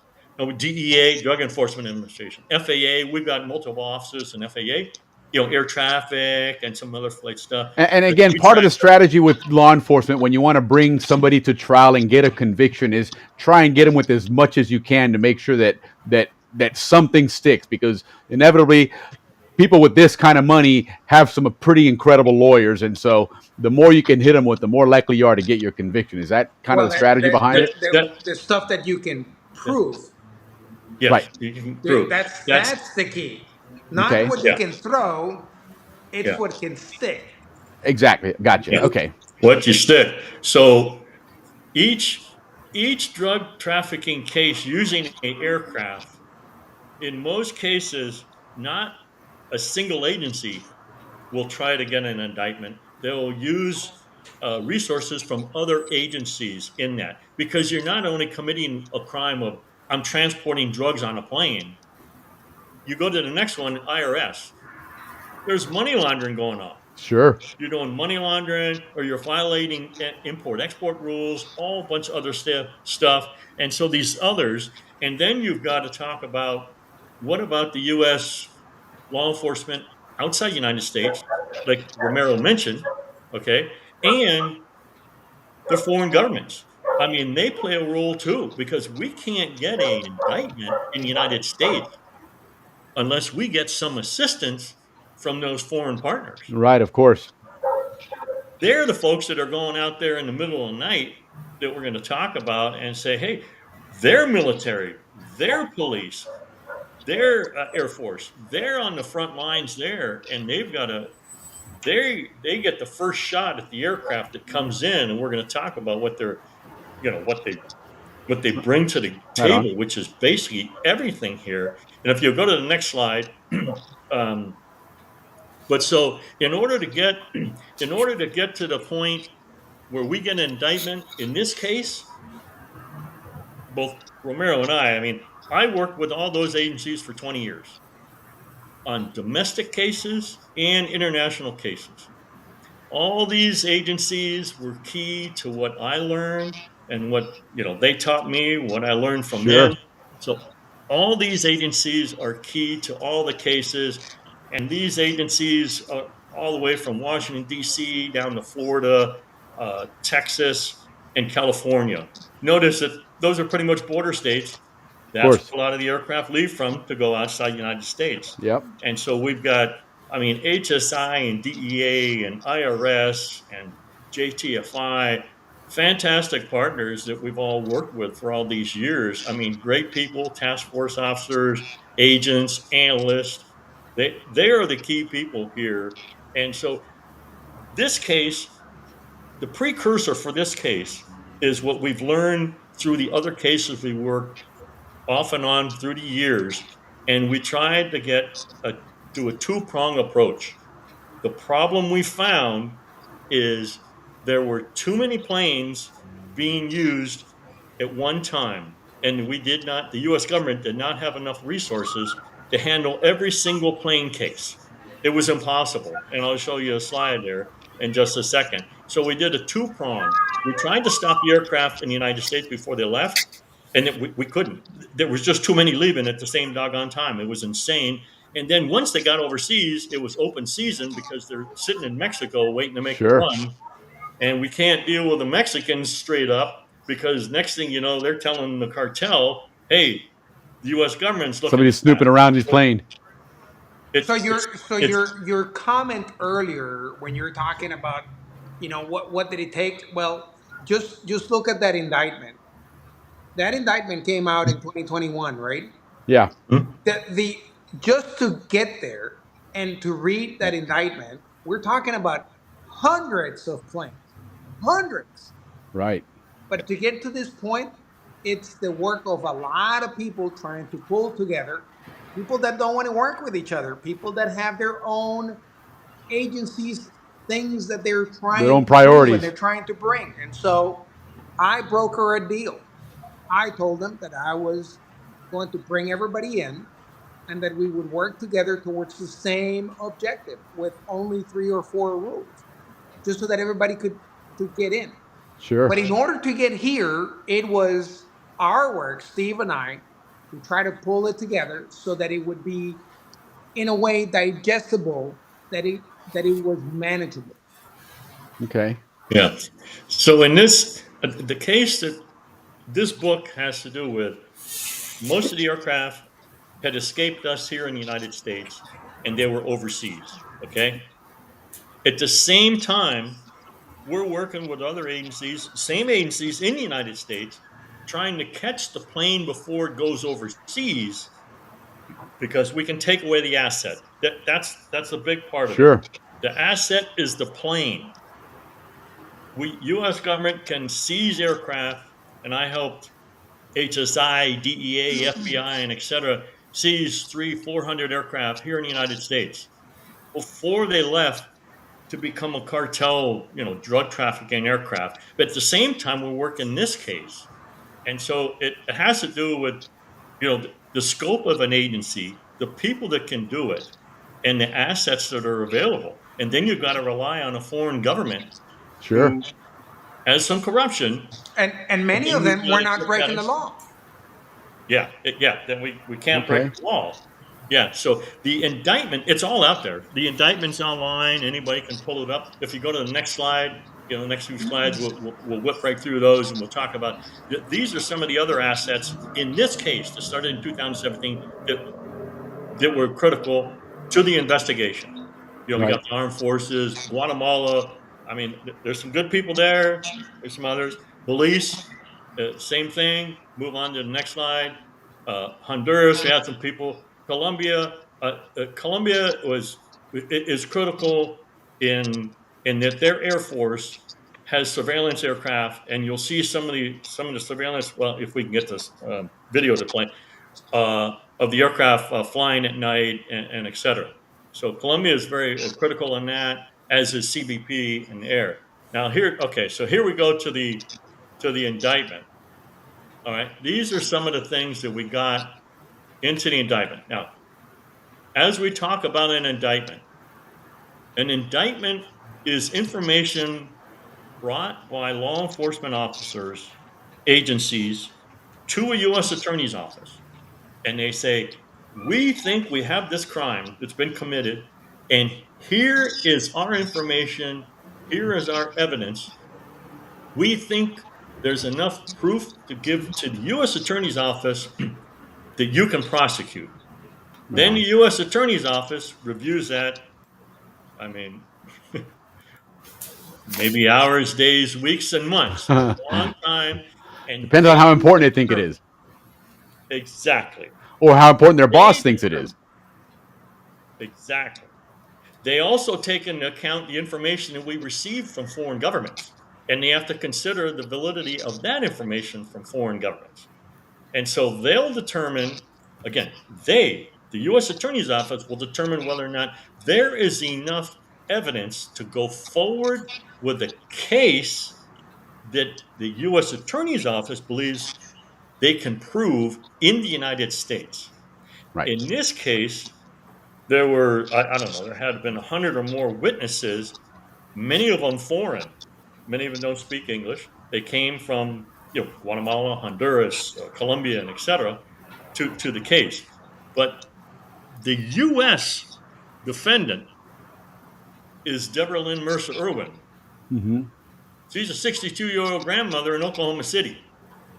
They registered more than 1,200 aircraft in trusts, okay? And basically, in the trust, somebody else is the quote-unquote owner of the plane.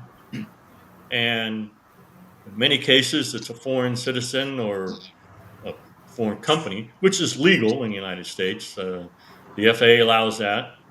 And so they registered more than 1,200 aircraft in a town in it was Onalaska, Texas. That only had about 3,000 people and no airport. Nobody even knew what was going on there in Onalaska. And that's the WFAA piece that's really important. So Yeah, it really is. It's a GPAC fascinating video, and I'll post the link on that here later so people can go and watch it, because it really is, to me, the most striking thing about it is how are people coming up with a scheme to register aircraft addressed to a town that doesn't even have an airport. I mean that's this is Yeah. interesting.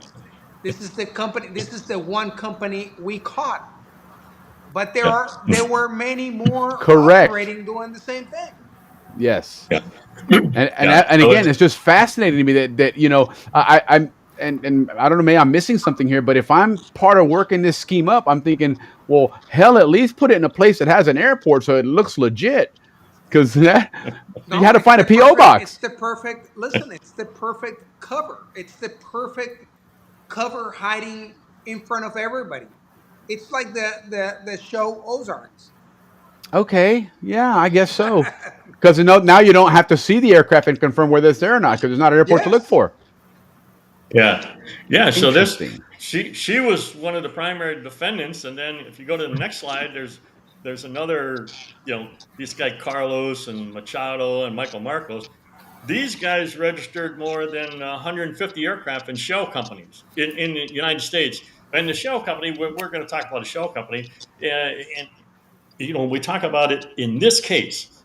Again, I'm not going to give you a definition of shell company, but most shell companies have assets. They have people, they have equipment, they have a building. Maybe they got some, vehicles and stuff. Something to make it look like it's a functioning business. Yeah, they're doing some business. Someone is doing some business. These companies had no business other than registering the aircraft. They had no employees. They had no offices. They had no equipment. They didn't have any pilots, mechanics. The purpose was to register the aircraft. That's all they did. So it's a shell company. So you see here, Bill Root, he pled guilty. Machado, and I saw in one of those, and I hope that I'm not stepping on toes by saying this, but I saw in one instance they registered an aircraft 3 times in one day. Yes. Just an absurd exercise there. There's no possible way that I bought an aircraft and within an hour I'm like, hey, you know what? I really don't like it. Let me sell it. They only re-registered the aircraft because Steve called them and said, hey, your aircraft is on fire in Guatemala. Wow. Yeah. That's a true story. That is amazing, and yet they're still registering it again, knowing it's gone. They did it right after Steve told them. They turned around and re-registered the aircraft 2 times. Wow, shameless. Yeah, they moved the name. They just gave it another name. So go to the next slide. And so we talked about the hundreds of aircraft, and the indictment is this: it's 23 aircraft. 20 companies, 8 defendants. Wow. Out of hundreds of aircraft, we can only take what we have enough, we believe, evidence for to the U.S. Attorney's Office, and then the U.S. Attorney's Office, like I said, they make the determination. Now, did we take more to the U.S. Attorney's Office? Yes.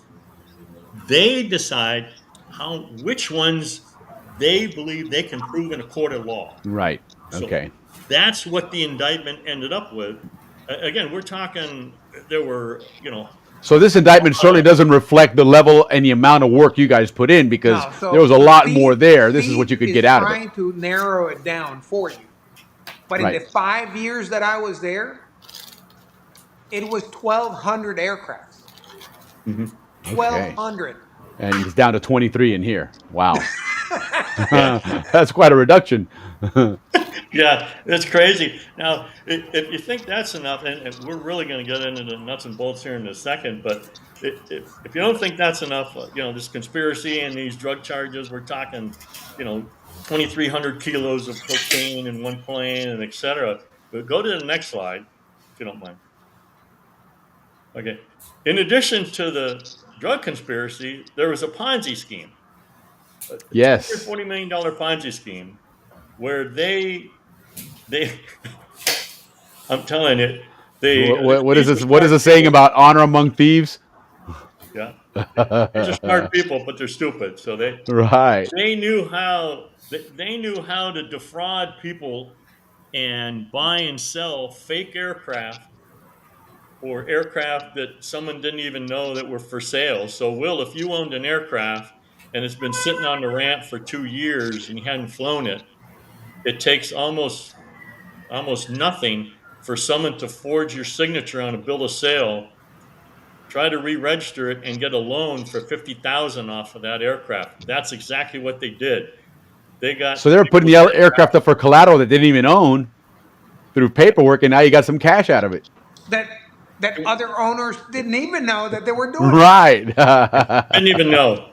Yeah, one of them was Wow. a Boeing. One of them was a Boeing aircraft in Japan. The owners in Japan didn't even know that their aircraft was for sale And online. they'll figure it out eventually, because at some point you have to assume that when you're taking this money, you're not going to pay it back. And so therefore, when someone defaults on that loan, now you want to fly your plane, and some banks go, wait a minute, I got claims on that plane. You're like, what are you talking about? And Yeah, God yeah, almighty. yeah. So Wow. let's get right down into some of how busy this case was on the next slide. I don't know. Are you able to play that? I should be able to on here because I'm playing it off of a separate PowerPoint. So it should work. Okay, but before you start it, okay. So this slide, they call it spaghetti slide. Okay. Yep. This is DoD information. It's out there. It's online. So we're not giving any secrets away.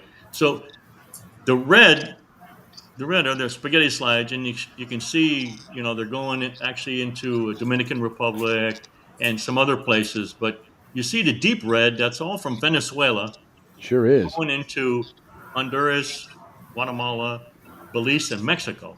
So this is just for 2020. There was 121 detected. Now, the U.S. government does not catch all of them. Of So course. we got 121 detected in 1 year. Now, What would you estimate the real number was?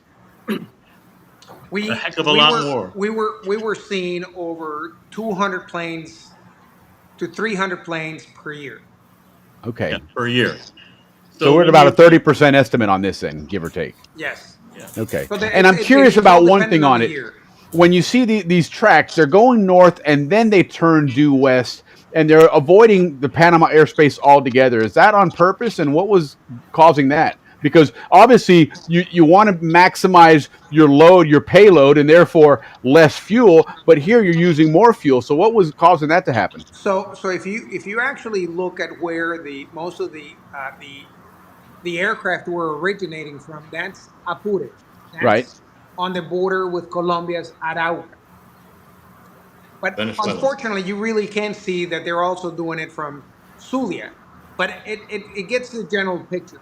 The reason why you don't see anything in Colombia is because Colombia will shoot them down. Wow. So they Okay. use Venezuela to get the planes and fly skirting around the Colombian fur so that they would avoid getting shut down. That's what they were doing. Yeah, and the FIR is the airspace. That FIR is what's considered the Right. airspace. And so now, I guess what this is also telling us is that at this point in time, it's no longer the Colombian cocaine trade; it's the Venezuelan cocaine trade. Is that a safe assumption, No, or is so all of the cocaine is Colombian. okay? So it is still Colombian. Now this is the politics.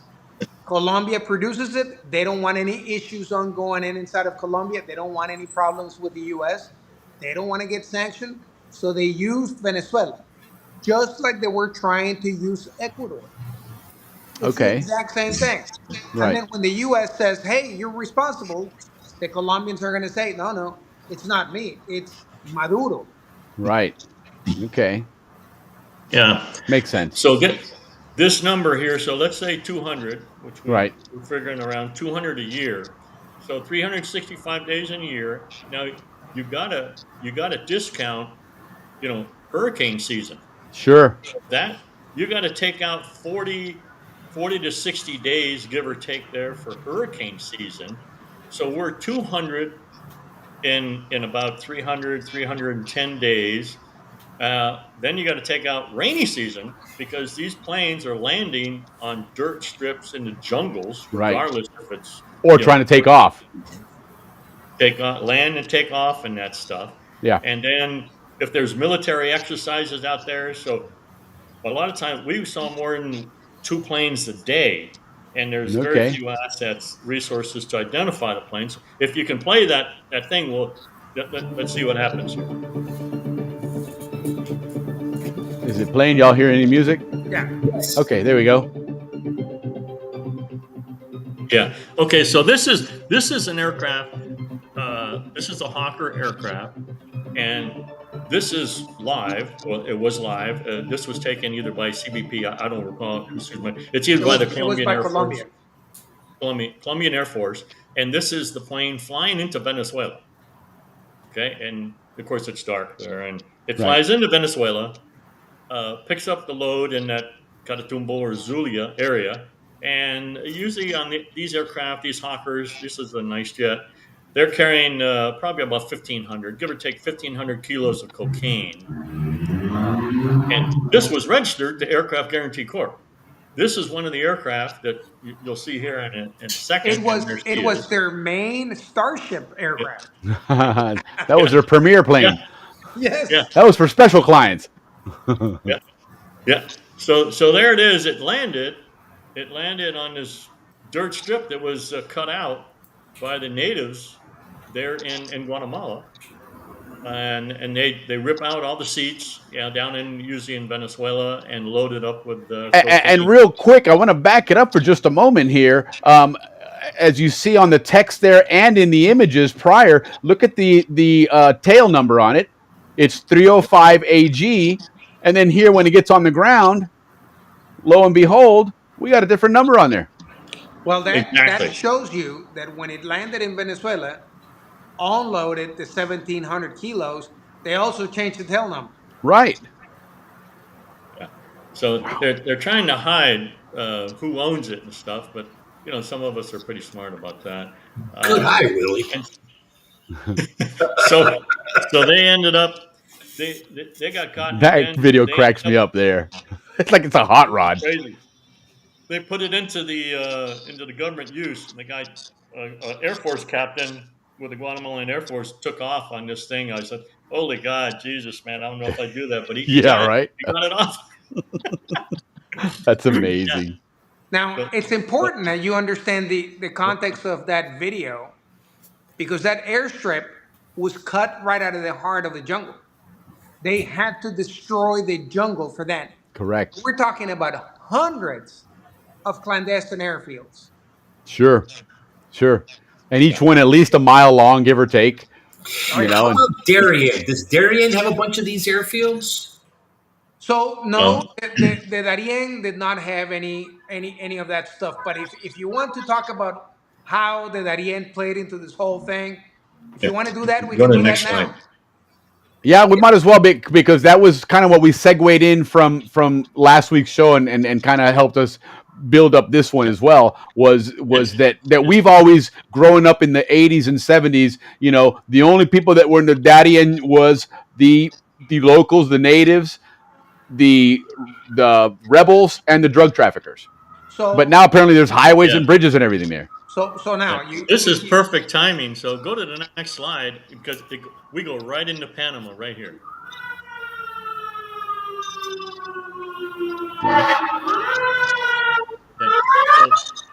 Here's a plane. This little Cessna 206 usually carries about 300-400 kilos of cocaine. Was found abandoned in Panama with a fake tail number, November 2538 Bravo. Fake tail number. It's not a good tail number. With Red Cross and UNICEF logos. This is in the interior on a some farmland or strip. It was abandoned, and it had extra fuel tanks there and etc. So this plane, we suspect, had flown into Panama and was going to continue on. So nobody got the cocaine, but this is a perfect example of landing wherever you want in an aircraft, fake tail number, and then trying to disguise it with Red Cross and UNICEF logos at the exact same time. Nobody's going to approach it with any suspicion, thinking, "Oh, hey, this is a humanitarian It's for the flight." kids. Here, Coke for the kids. Here you go. Yeah. Oh, And then United Nations too, right? Go to one more slide, and then we'll jump into the Darien piece. Okay, so this is another good example of what we're talking about that happened in all these cases. That's a Cessna 210. Now, this was photographed by the Colombian Air Force. Okay. This aircraft was registered, and it says, in the United States in January 2010 to a guy named Juan Castro in Missouri. Okay. 3 months later, it's in Panama. And it leaves Albrook to Colombia at dark. And it's videoed by Colombian aircraft. It lands at a remote strip. There's nothing there. The Colombians land with a helicopter there shortly after this thing lands. It takes off immediately, flies back to Albrook. The Colombians found about 800 kilos of cocaine that was stored there. Probably a bunch of it was going to put on this plane. It flies back to Albrook. It lands in Albrook. And then everybody's going, what the heck is going on here? The Colombians are calling Panama. Panama's going, where's the plane? This and that. Okay, they seized it. Panama seizes the aircraft. They seized the aircraft. And it was a valid aircraft with a good tail number. Who's Juan Castro? We don't know. But sadly, the next year, Panama was using the aircraft.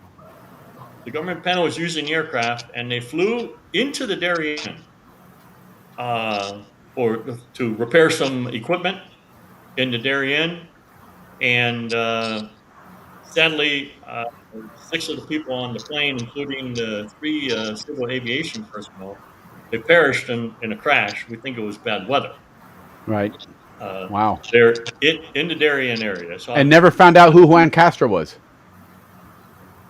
Yeah, I know who Juan Castro is. Okay. He registered a whole bunch of aircraft also. Of course. One of those guys. Yeah, if you want to segue right into the Darien piece, go ahead. Yeah. No, absolutely. Absolutely. Okay, so we have to talk about the backdrop of the politics behind this. And so yes, you got to remember, 2017, we're talking about President Trump being in office. And then we had elections and President Biden came into the administration. During that period, during the entire period that planes are coming and going, now everybody in the U.S. government is aware that this is happening, but they're not doing anything. The only difference being that President Trump allowed law enforcement to really do law enforcement work. Right. 10 o'clock. But on the political side, Trump is about to leave. He's got some serious sanctions going on with the government of Venezuela. And then there is secret negotiations ongoing between the Biden administration through the director of the National Security Council, Juan Gonzalez, who is talking directly with the Venezuelan government about trying to release some of the sanctions, relieve some of the burden. And they're also asking, the Venezuelan regime now is asking for money, some sort of way that they can help and stabilize their economy. Sure. Well, this conversation, these secret negotiations are reflected now on what happened with the elections. Mm-hmm. But what really happened is that they were talking about unfreezing some funds in Venezuela. Venezuela wanted to manage the funds. The U.S. told them no. The U.S. said, we'll give you the funds, but they're going to be managed through the UN. Venezuela wouldn't have that. And so basically what they told the U.S. government, it was a threat. If you don't give us the money, we're going to open up the border. And we're going to let millions of Venezuelans go through the border. And they had gone through a miserable time now for many years that you had more than enough people willing and ready to leave. Well, So that's exactly what happened.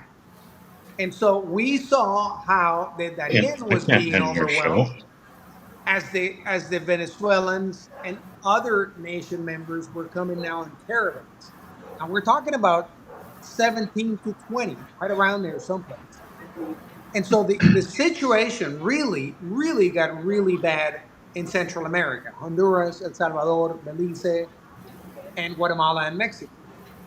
But there's always a right side to the story. While the focus went onto immigration, we had carte blanche to do whatever we wanted, basically. Okay. And we continue to pound all of this stuff. So we knew, working with HSI and the Department of Homeland Security, that the Darien was going to get overwhelmed. And I predicted, I told them, I remember talking to the guys, and even Steve was in the conversation. I said, the situation is so bad that I'm betting that sooner or later, the U.S. Embassy in Panama will open a welcome center in the Darien for the immigrants. And man, sure as shit, That's a couple of Meteti. months later, it came through. Yep. Meteti, right? We've been talking about that as well. So we were not getting pounded with drugs on the Darien, but we were getting pounded with the major exodus. So think about that. We're not talking about this is the same narco trafficking organizations back in the 80s. Right. We were being attacked. And so when you look at that slide of the yellows, of the red spaghetti line, what you're not seeing is the spaghetti lines of immigrants coming across the border down there. So if you were to do that, you'd see that it's an asymmetric threat. It's an asymmetric attack against the U.S. But then if you pour on that fentanyl, we were getting overwhelmed. Completely overwhelmed. Yeah, indeed. Yeah. And if we can, if you'll go to slide 31, and we can hit it, really, one of the primary reasons as to why these cartels were trying to get aircraft from the United States. Okay. Okay. There's a lot of reasons. A lot of the aircraft manufacturers in the United States, they can buy older aircraft, and so they were buying older aircraft to transport narcotics. Sure. They typically didn't care whether or not the aircraft was airworthy or not. They just got to take off and land a couple times. So one of the reasons that it's easy to get an aircraft from the United States and register the aircraft. This is one of the main problems. It's the registration of the aircraft. So to register a aircraft, I don't care if it's single engine or if it's the space shuttle or a Boeing, 777, any aircraft in the United States, you get this piece of paper. It's a bill of sale. Okay. So it's bill of sale, pretty standard, but it's specific to aircraft. Very similar to a bill of sale you'd have for a car. You'd have your license plate number, your VIN, and all that stuff. So you get your bill of sale, and you fill out your bill of sale. So if you own the aircraft, and you're selling it to me, fill out a bill of sale to me, etc. Then we go to the next slide, and I'm going to register the aircraft. You may have to click one more time, Will. So. There it is. Yeah. So I'm going to register the aircraft. Similar to registering a conveyance, a boat, trailer, car in the United States. You register the aircraft, you go to DMV. Well, to register an aircraft in the United States, it's all done in one place. It's in Oklahoma City. So all this is done in the mail.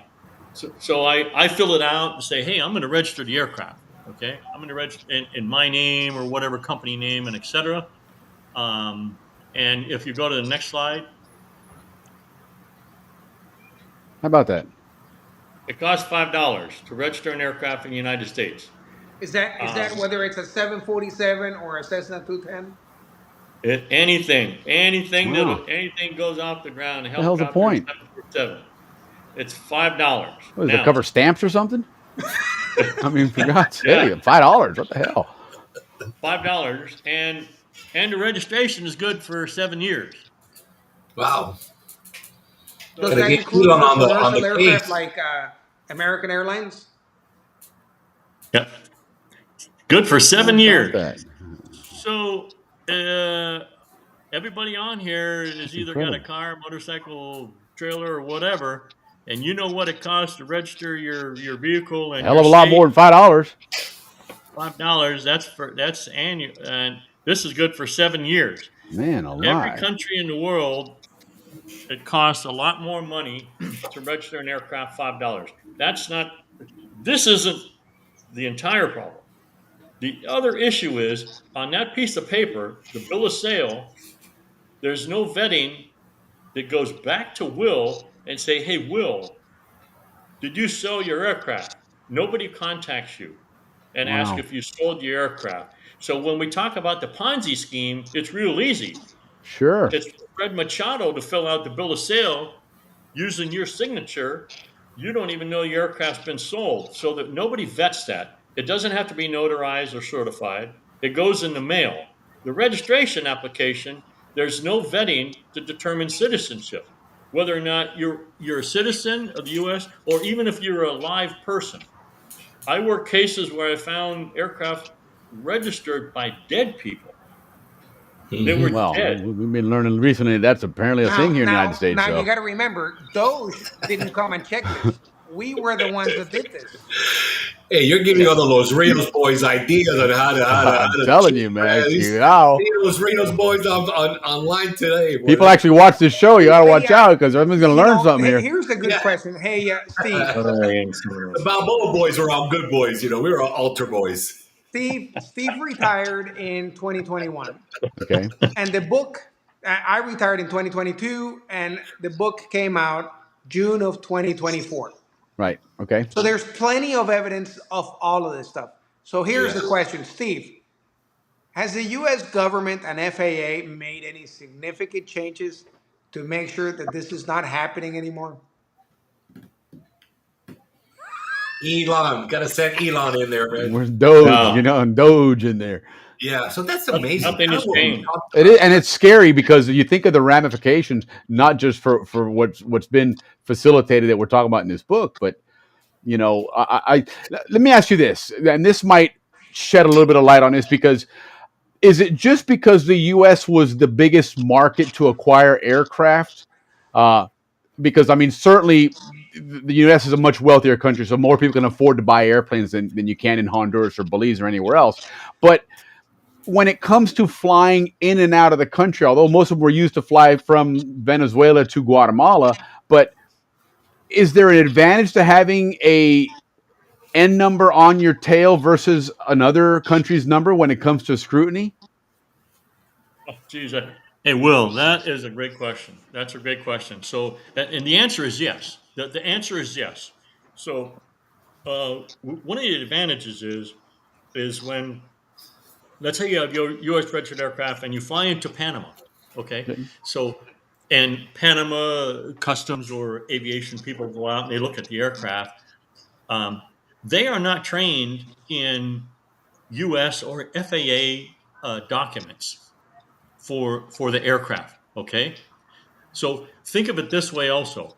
Foreign aircraft come to the United States. I've gone out and done ramp checks on Canadian aircraft, Canadian registered aircraft, Mexican registered aircraft, Bahamian registered aircraft, other foreign government aircraft.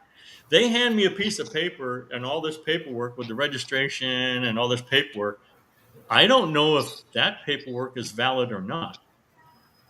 So Okay. the same is for the U.S. Now, the other reason why they registered in the United States, in addition to unfamiliarity with the paperwork, is the FAA is kind of like the gold standard for airworthiness of aircraft, and so Okay.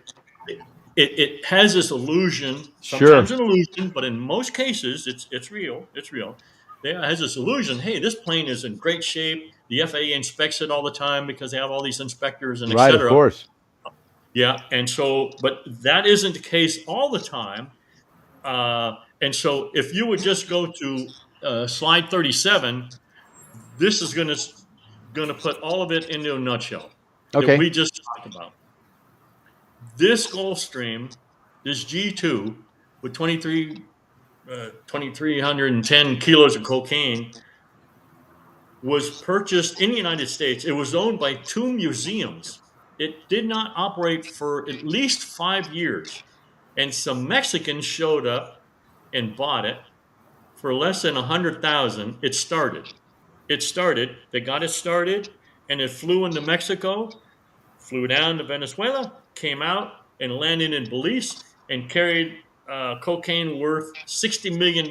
It's the biggest load ever caught in Belize. The aircraft, again, with a U.S. registration, owned by 2 museums and never flew, and off it goes. And so who's watching this? So it was literally a penny for the dollar that they paid for that aircraft. Literally, if you do the math there. And so they're like, throw that shit away. It probably costs more to try and fly it back somewhere. Get rid of that crap. Because Exactly. $60 million, 100,000 is nothing. That's probably the tip you gave somebody for looking the other way. It's nothing. It's nothing. Wow. We have hundreds of examples of aircraft just like this. And so again, the two-prong approach. If it gets out of the United States, we have some opportunity to try and catch the plane and then identify the plane, because most of them get burned and caught on fire. And then that was primarily my job, was to identify what was left of the aircraft with the assistance of the agencies overseas. Identify the aircraft, then we can do the research on ownership. Again, two-pronged. If it left the United States, we got to rely on foreign partners. If it's in the United States, there was a whole other group of people in different agencies, whether it was HSI or DEA. Florida had a great unit, in Miami, Orlando, Tampa. They had guys in San Antonio, Brownsville, McAllen, California. DEA had groups also in Florida, Louisiana, Texas, again, California also, trying to catch them before they leave, associated with the cartel. That's why. So we seized a lot. Now, the book, we're talking a whole bunch of different kind of around it. But when you get to the gist of the book, it's about sometimes the good guys win. We spent untold hours, and it led to this case where people got indicted and they got convicted. We cannot tell you, if you ask an HSI agent that worked aircraft cases for 20 years, there's some of them in Orlando and Tampa and McAllen and Detroit, DEA, same place as Miami. Ask them how many cases did they get indictments on outside the United States. The number is very small, because we're relying on foreign partners, and the cat's out of the bag. So there's two groups: catch it before it leaves and seize the asset, or once it leaves, we do the best we can. Well, to Jesus's point earlier, the primary weapon is the corruption. So when they get outside, you're really battling against your ally a lot of times, I would imagine. Talk about a perfect moment. That aircraft that you're seeing in the picture right there was seized along with the cocaine. Now, that night, we lost 4 Belizean self-defense forces chasing that jet. Wow. Died. But let me tell you the ultimate. That aircraft was seized by the Belizean government.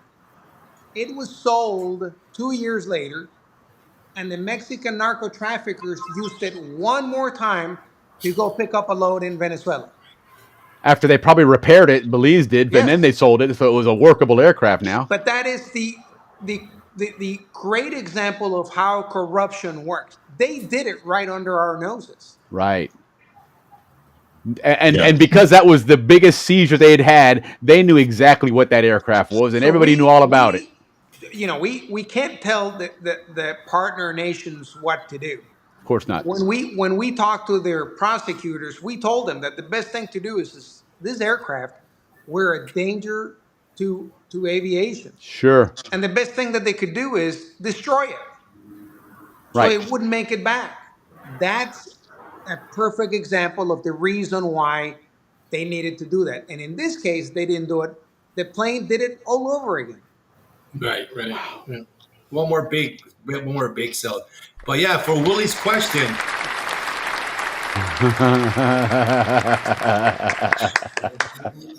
But it is, and that's gotta be infuriating that you do that work and you get the right people in the right place to make that grab, and then you turn around and you're like, what the hell? This plane's doing it again. You know, and I mean, and I imagine that's probably very common to. Well, in this particular case, we lost 4 guys that night, and that plane made another run. Right. So you almost say you lost these people in vain because it didn't stop the plane from continuing to run drugs. Yes. Mm-hmm. Wow. Yeah. Wow. Yeah.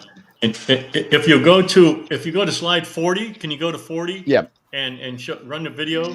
And so this is the Colombian 40. Okay, that's fine. So this is what we would end up with. Oh, this is what you would have to go and figure out what this plane was then. Yeah. Okay. So here's 40 here. On that plane. So 40. Yeah. Play the video here. This is the Colombian Air Force video of an aircraft landing in the middle of the night on this strip. Well, it's not a strip. It's just cut out of the jungle. Yeah. This is not exactly well lit. Yeah. Yeah. There's no runway lights here. There's no PAPI. There's none of that garbage. Look at that. Like a bunch of cockroaches. Yeah. So you're going to see just how fast they offload 2,000 kilos out of an aircraft. You're watching it. Yeah. They do it in about 10 minutes. Well, hell, they go get a job at FedEx, man. These people apparently have the capability. These guys can do great work at an airport. Yeah, no kidding. Efficiently. And I'm pretty sure that if Doge were to check that, they would get in good grades for efficiency. Yeah, for sure. Look at them. Look at them all getting out of there. Uploaded. See how quickly that was? Yeah. That's amazing. Yeah, because somebody's watching that aircraft land in the jungle. They're going, wait a minute, that's not right. The reason why they're running right now is because they're getting fired at by the Guatemalan army. Wow.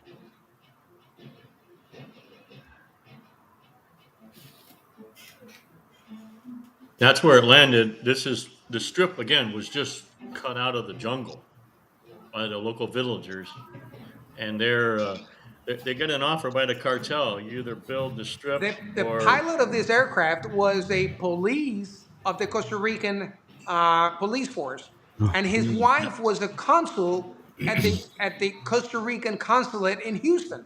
Wow. Mm-hmm. Yeah, this was Carlos Villarrutia plane. You're gonna see the pictures of the guy. So two of the guys that we caught. So those are the guys laying down on the ground. 2 of the guys were officials from Mexican towns in Campeche, Mexico. Wow, so it's like a little United Nations organization here. Yeah, all kinds of, at least an OAS. Man. That's God the pilot. Bless. These people. Costa That's Rican the pilot. Yeah. Yeah, El Tico. That's his wife, a consul. The consul general. Wow. Jeez. And this plane is in the indictment. And then if you quickly go to 43, okay, there's Devil University again. If you go to 43, you'll see a really interesting another one where this plane landed on a road. There's a video here. So right there. This is just across the border from Guatemala into Mexico. What's this? And that plane landed in a highway in Yucatan, real close to Cancun. Yeah, and we'd like to welcome our newest sponsor. Apparently, it's an Asian food is our greatest sponsor here. Thank you guys for sponsoring our show. Garlicky. Apparently, Garlicky likes us. So they landed the plane, offloaded the cocaine, and just lit it on fire on that road. Destroy the evidence, I guess. Yeah, that's it. They tried to. We identified it.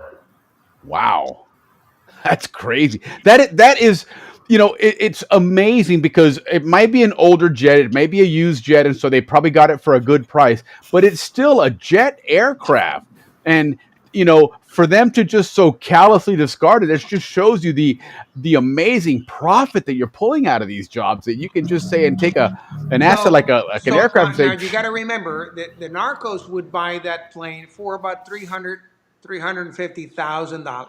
right. They would pay each crew member $400,000 to $450,000 each. Wow. And they would give him a bonus of $100,000 if they were able to successfully deliver the load. So they're spending $1 million on crew fees. They're Sure. spending $300,000 to $350,000 for the airplane. So imagine that a 2,000 kilo load is going to give him $64 million. That's incredible, man. Wow. That makes sense. I mean, it's the easiest thing to do. Yeah. But God, that's a jet aircraft there, for God's sakes. Wow. Yeah. And this one here with that November 818 Lima Delta, they used that tail number 3 times. I was going to say that was on the blue one earlier. Yeah, used it Sure 3 was. times. And the real one, the real 818 Lima Delta is in St. Pete Clearwater Airport.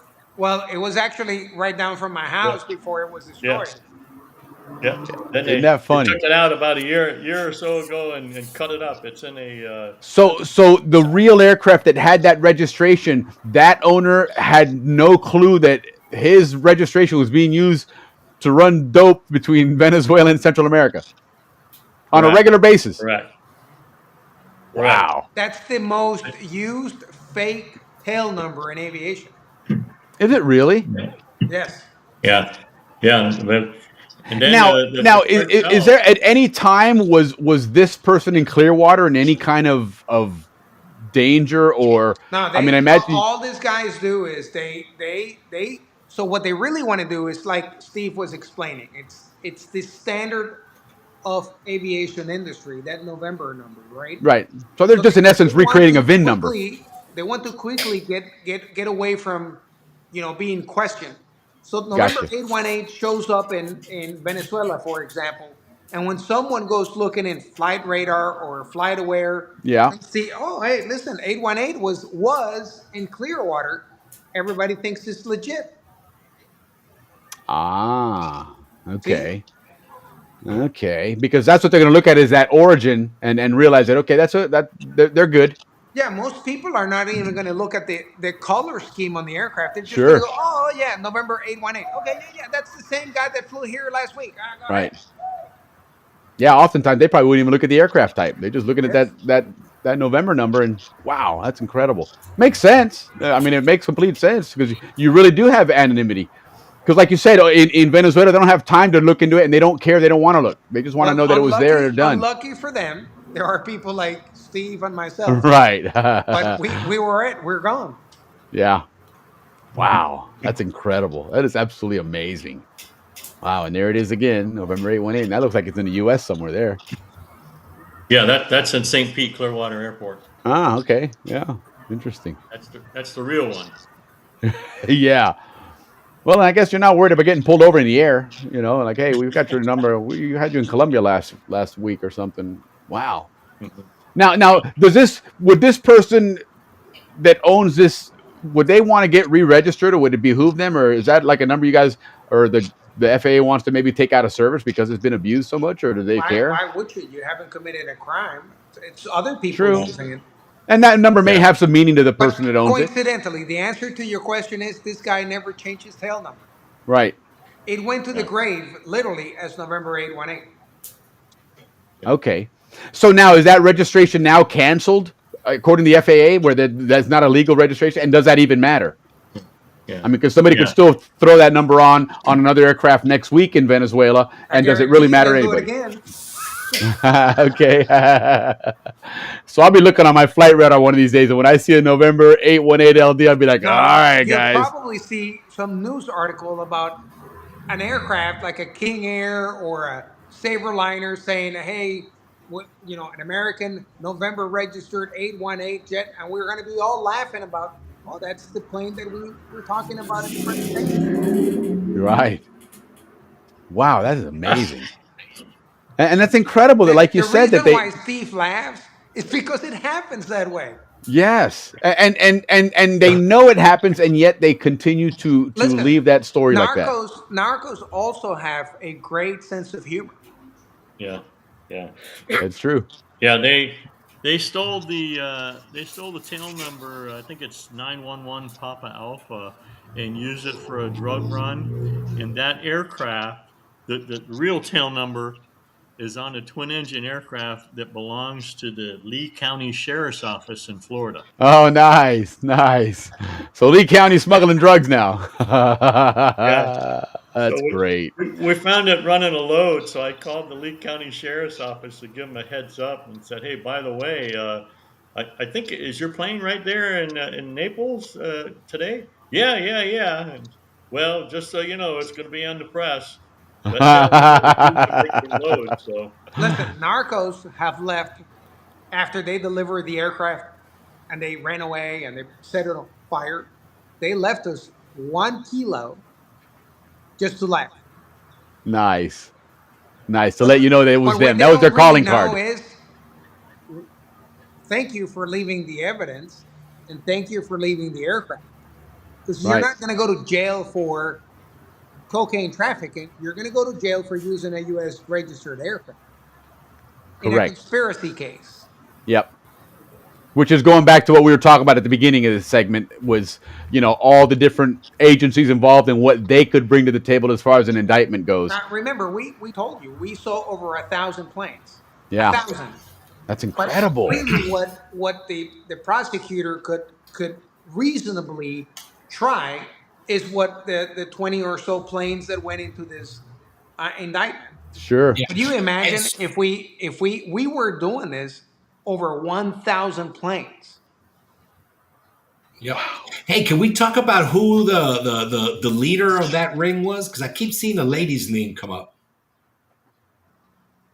yeah. Okay. So she was one of the primary defendants for registering a number of those aircraft. I think it was 23 aircraft in the indictment, and she registered 7 or 10. I got to read the indictment again off the top of my head. And then Villarrutia, Carlos Villarrutia, he registered 4 or 5. Fred Machado, he was the Ponzi scheme guy. And then And is he still in Argentina? He's still in he's Argentina. still in Argentina. He's fighting extradition. There's politics. Well, I would imagine with this new administration down in Argentina, you don't think it's going to help get him out of there? No, man, Argentina is another seriously corrupt country. Wow. Okay. Interesting. He's Fred Machado is a prior Argentine military pilot also. So he's an got people A4 protecting pilot. him. Yeah. Okay. And then Michael Marcos, he registered he passed away. So again, Deborah Lynn Mercer Irwin, she was registered in the aircraft and trust, and then the other 3 or 4 registered also in trust and shell companies. So that comes to the 20 or 23 aircraft, again, that the U.S. Attorney's Office decided, hey, we can go forward with these 23. So Villarrutia, he pled guilty before the trial. Fred Machado, he left the country. Well, even Mercer's daughter, didn't she help and took a plea? Yeah, she pled the day before, and then Deborah Lynn Mercer, she was found guilty on conspiracy charges, the cocaine charges, and sentenced to prison. I forget how much time she got, but she got sentenced. Oh, she has been sentenced. Okay, because I know in that video, for example, it talked about her still pending sentencing. No, I think it was a total of 11 years. Okay. Yeah. All right. Well. She really, just from when you watch the beginning of that video where the reporter goes in and knocks on the door and says, "Hey, are you guys, Aircraft Guarantee Corp?" She just came out like, "Yeah, sure. Set up your cameras and let's talk." It was, you talk about emboldened, where she just thought that she was untouchable, apparently.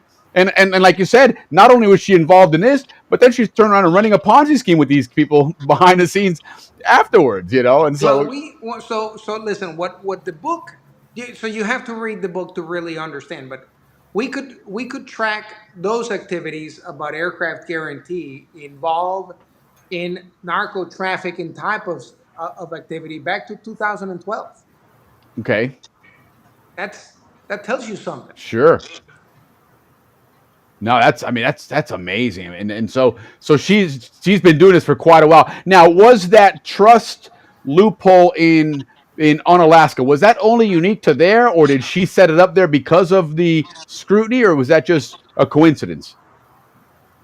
No, it's the whole system is set up. The FAA allows for aircraft to be registered in trusts to foreign individuals and or foreign companies, and so regardless of the location of their office, the FAA looks at it as, well, that's their place of business, not the place where the aircraft are located. Gotcha. So there's just kind of a quandary of Kind of like with an airline, you have a headquarters here, but you got planes stored everywhere across the country. exactly, and there are other trust companies registered in Nevada and Delaware where they have 2,000 aircraft registered. Wow. More than that. So it's not that the trust is the problem. It can be part of the problem. It has to do with due diligence. And so on the FAA's part, like I mentioned, the FAA does no vetting of the owner of the aircraft. If they're a Right. U.S. citizen. Well, like you showed, it's just a simple piece of paper you fill out. There's not even I mean, it doesn't even have to be notarized, correct? It's just fill it out and send it in, and then you're mailing it in. When they re-registered a plane 3 times, when did the FAA even put that into the system? Was it 6 weeks later when that mail gets processed? So, I mean, there is a big bureaucratic end of this thing that's obviously being exploited by these people, and they realize that by the time anybody looks at something, it's way too late. Let me give you the word, okay? So we dance around it, but it's still corruption in the U.S. Right? Yeah. It's the same thing. 100%. We like to call it by legal terms, but it's really corruption. Yeah. No, you're right. You're right. We've always wanted to look at the U.S. as exempt from corruption, but we've learned since then that it's not the case. Listen, the FAA, so the U.S. government played as an unwitting conspirator. That's the real issue. Yeah. The FAA has known for years that this has been going on. And today, in 2025, they have not corrected any of these issues. None.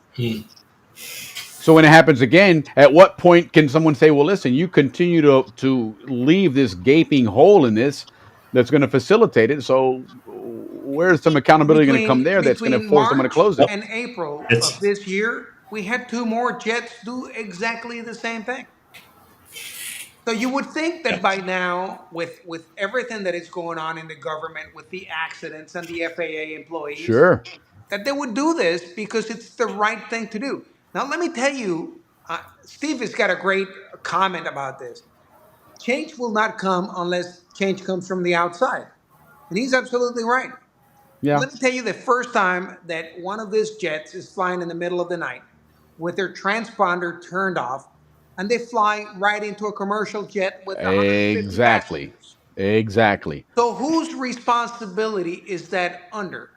I'm going to tell you how it's going to play out. They're going to blame the president for that. It's not. They're not going to care that for 20 years this has been going on, and for the last couple of years we made it public. That's the reason why I started to write this book, because I felt that there was a sense of responsibility. Sure. When I came back from Guatemala, I sat down on the stairwell of my house, pondering what decision I was going to make.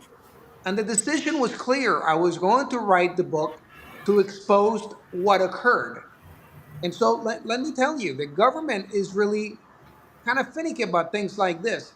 But it took the U.S. government 7 months to review my manuscript. 7 months. That should tell you something. And then I was invited to attend a congressional testimony on aircraft threat. And then I was disinvited because the White House did not wanted me to attend. Wow. Wow. No, it's disappointing, because that's, we want to believe that's we're brought up to believe that it's, the United States is different, but it turns out it's like everybody else, man. It's the system is not the problem; it's the people in the system that So we proved that it can be done. We also proved that we can stop the narcos. Now let me tell you what we haven't said yet is what's the effect. We stopped 120 metric tons of cocaine to make it into the U.S. You know what the value of that is? It's $3 billion U.S. I was going to say, because 2,000 pounds was $60 million. So that's 1 ton. Just to give you a perspective, that money went into campaign money that bought the campaign for the party in Mexico, Morena, where Claudia Sheinbaum won the elections. Yes. Mm-hmm. Yep. That's the impact. That's the significance. Wow. Yeah, no, it really is kind of scary, and it's the world that we live in. I mean, it's a real world, and to your point, until something big happens that impacts the United States directly, right? Because I mean, indirectly, it's impacting us every day when you have the fentanyl deaths and the cocaine deaths and the killing of somebody to rob somebody to for all that stuff. But to your point, when one of these planes comes with its transponder off, that's a whole nother situation. I remember just to make sure that we come back, right? So the loop is this: the U.S. government knew that this was going on. They knew. The actual negotiators that went to Venezuela to hold secret negotiations with the Venezuelan regime, they knew all along about this cocaine air bridge. But they didn't do anything about that. And in fact, they actually negotiated to give up Alex Saab back to the Venezuelan regime. Alex Saab was the guy that designed how to get around U.S. sanctions. Okay. So we're giving you this is a perfect example of how the government, when it doesn't take action, because it's worried about its liability, correct, or how it's going to look, this is what happens. Yeah, no, makes sense. Makes total sense. You know, and so I think what we're going to do, and we're going to go ahead and hit here, because we've actually, I mean, this is pretty good. I mean, we've gone 2.5 hours and been just loads of fun. We've had a lot of people engaging in the comments. Ricky and I have chatted about a separate show that's in the works that's going to be coming up here probably the next 2 or 3 weeks. You should be launching. Steve, we talked to you briefly about it last night. And Jesus, I want to just mention to you again, this is a more of a geopolitical show where we will talk about a lot of these things and certainly what's going on with that Darien jungle and that gap and how these transnational organizations are really changing the dynamic of this whole area and this relationship and even to the point of where Venezuela plays that role in it, because obviously this is now a state-sponsored program that we're pushing here. But I'd love to invite you guys to come out and join us on that show and really talk more in depth with that. This show here, again, it's a Canal Zone history show, but obviously Steve's connection to the Canal Zone and the fact that a lot of this back in the day kind of started with Panama, was always been that central location for it all. So it makes sense to bring that out again. But again, I want to invite you guys to join us next time. In the meantime, though, I want to let everybody know. Hold on, let me. I should tell you though, you guys. I don't know if you remember who Carlos Leder was. Oh yeah, he was one of the members of the Medellin cartel. He was actually one of the architects of Flying Dope. Yes, he was a pilot himself. He recently published his book about his dealings with the Medellin cartel. And he's recently been talking about his activities, and he's been talking about how he was working in Panama. Yes. So this is a good backdrop for where we are today. Yeah, and that's kind of where this whole concept, like you said, originated and started building up. And then, of course, at some point, things have changed. It seems like it wasn't so much Panama stopping as it was, like you said, Colombia. And that's why the overflights were detouring to avoid getting shot down, not over Panama. There was never a threat of Panama shooting down Colombia planes. is the only country that the U.S. endorses and authorizes a shoot down law. Right. So Correct. that's the reason why that spaghetti line chart or map looks like the planes are going straight up north and then they take a turn left. Sure. Sure. Yeah. Makes complete Well, sense. we got two Tucanos now in Panama to help our situation there. Yeah, they're gonna have to go a little bit faster, but yeah, we're working our way there. We're getting there for sure. So real quick, guys, on the screen there's a screenshot of the website of the book and the whole story there. Bravo Zulu is the publisher there. Go to their website. Last night when we were chatting, also Steve had mentioned that order the book, go through the website, get the book, get free shipping for it. Also, it's a signed copy from it there. Reach out. There's an email address on there as well.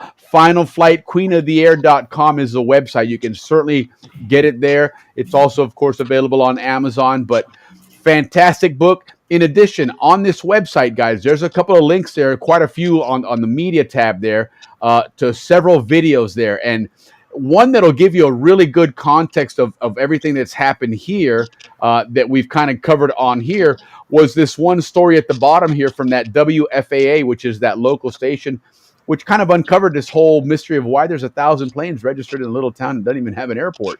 But again, guys, an absolutely fascinating story. You know, it really was very intriguing. And to me, what was most intriguing was how easy this is for people to pull off. You know, that, like you said, it's a simple piece of paper. You write a few things on it, and you basically say, "I promise it's the truth." Make sure you have your stamp on the envelope and $5. I mean, who would have thought that for a 747 for $5 you can register it here in the United States for 7 years? That's a bargain, man. So I really learned a lot. I'm it's more expensive to register your golf cart in the villages here. That's in Florida absurd. Than to register That's absolutely absurd. You know, and so I mean, you almost encourage this kind of behavior. I hate to say it, but it's hard not to think you do when you pull off, you know, garbage like this. But hey, that's the world we live in, and thank God we have folks like you guys that are doing your best, and you know, to try and keep us safe and keep our country safe. So we do appreciate that. We appreciate, of course, you know, your service to our country, and certainly appreciate you guys joining our show and enlightening us with this story, because I was enthralled the whole time. I love flying in aviation and all that, so this is right up my alley. And I again, guys, thank you so much for right. For and knowing that a Zonian was involved helping out. Yeah, indeed. Indeed. Yeah. No, it really was. It's been a great show, guys. Again, thank you so much for taking the time to join us here on Happy Hour at the Balboa Yacht Club. Looking forward to having you guys join us on our other show, because I think we can get a lot more conversation. It doesn't have to be so sanitized, right? We try and be a little, you know, this again, the crux of this show is really Canal Zone history. It's not a political show or geopolitical show, but this was awesome. And Steve, congratulations to you, making us Zonians proud with a Balboa High School graduate that's done some good stuff here. Jesus, nice to meet you. Thank you so much for joining us.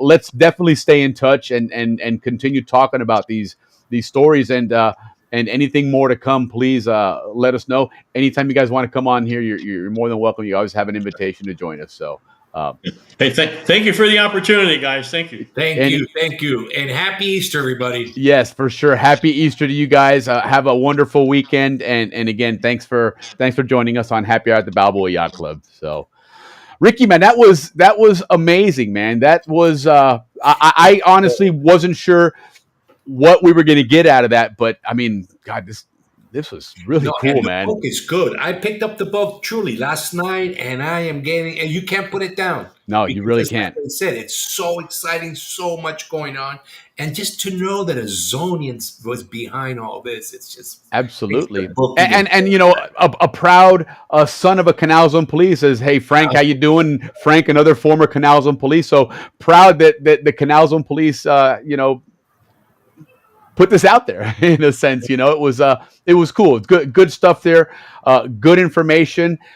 Don't forget, guys, next week we have who is it to join? Next week is the Ciceros. The Cicero gang is going to join us. We're talking some Canal Zone baseball. It really is an amazing story. I got to know, especially Larry and I worked together quite a bit last year on the Balboa Rams reunion. So I really got to know Larry quite a bit and the Cicero family. And then working with Mark on that Panama Days video, I got to know, a lot about their family history. And to me, that story was so cool. I'll spill the beans a little bit, but Grandpa Joe Cicero was a Major League Baseball player and a very good baseball player. But age and some ailments and some issues with his eyes, he wasn't able to play at that high level anymore. And somebody suggested, hey, there's a lot of winter ball and good baseball down in Panama.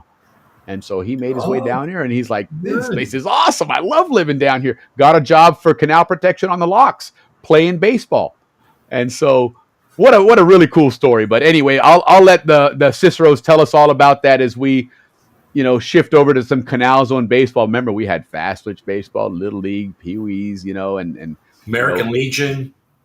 Remember the friendship series with the Army teams, and then of course a lot of our friends. I know Ralphie and Eddie Castleton, Tuñón, and several of these guys all went and played for Panama Metro. Hearn. I think Johnny Hearn did. I think maybe Dahlstrom. Larkin, Dahlstrom. There was quite a few of them did.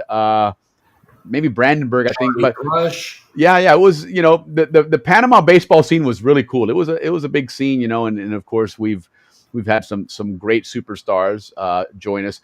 Rudy Waller, unfortunately, because of the holidays, Easter holidays and stuff, was going to be tough to commit to it. And truth be told, with what we had tonight, it would have been really tough to squeeze both of those in anyway. It would have done both of them a disservice. So Rudy's going to reschedule and come back because he's doing some amazing things down in Panama with the El Valle, baseball scene down there. So I'm really looking forward to having him join us there as well for that.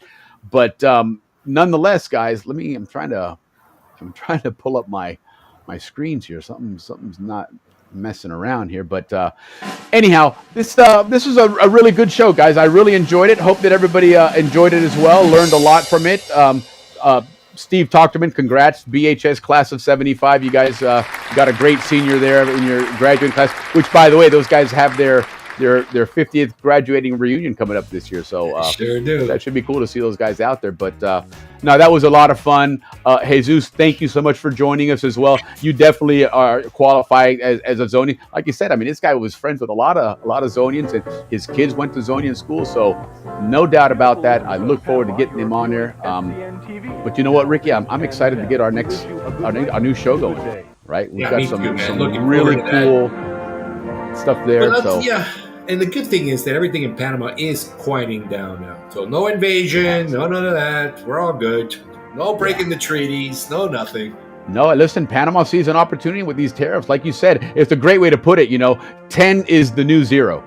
Yeah. And Panama is firmly in that 0. So people want to play ball with the United States. They know that Panama is the way to go because they have the shipping infrastructure, right? 70% of the canal traffic is going to or from the United States. So if you've got to get your stuff in there and you want to avoid that tariff, go give the mayor a call, man, or go give the people in Cologne a call and see what you got there. But anyhow, listen, everybody, have a wonderful Easter weekend with your families. Next week, of course, don't forget the Cicero clan will be with us. Get your baseball caps on. We're going to be talking some Canal Zone baseball. So really, really looking forward to that. Ricky, again, great show. Thank you for all the help. I'll chat with you tomorrow probably and work on some of that other show stuff. But get us out of here, man. Yes, thank you for everybody really for participating, being a part of our show. It gives us great inspiration, and we truly appreciate it, man, from the bottom of our hearts. Yep, thank the you. Last drink of the night. Salute, everybody. Take care, guys. Have a good weekend. Wiki.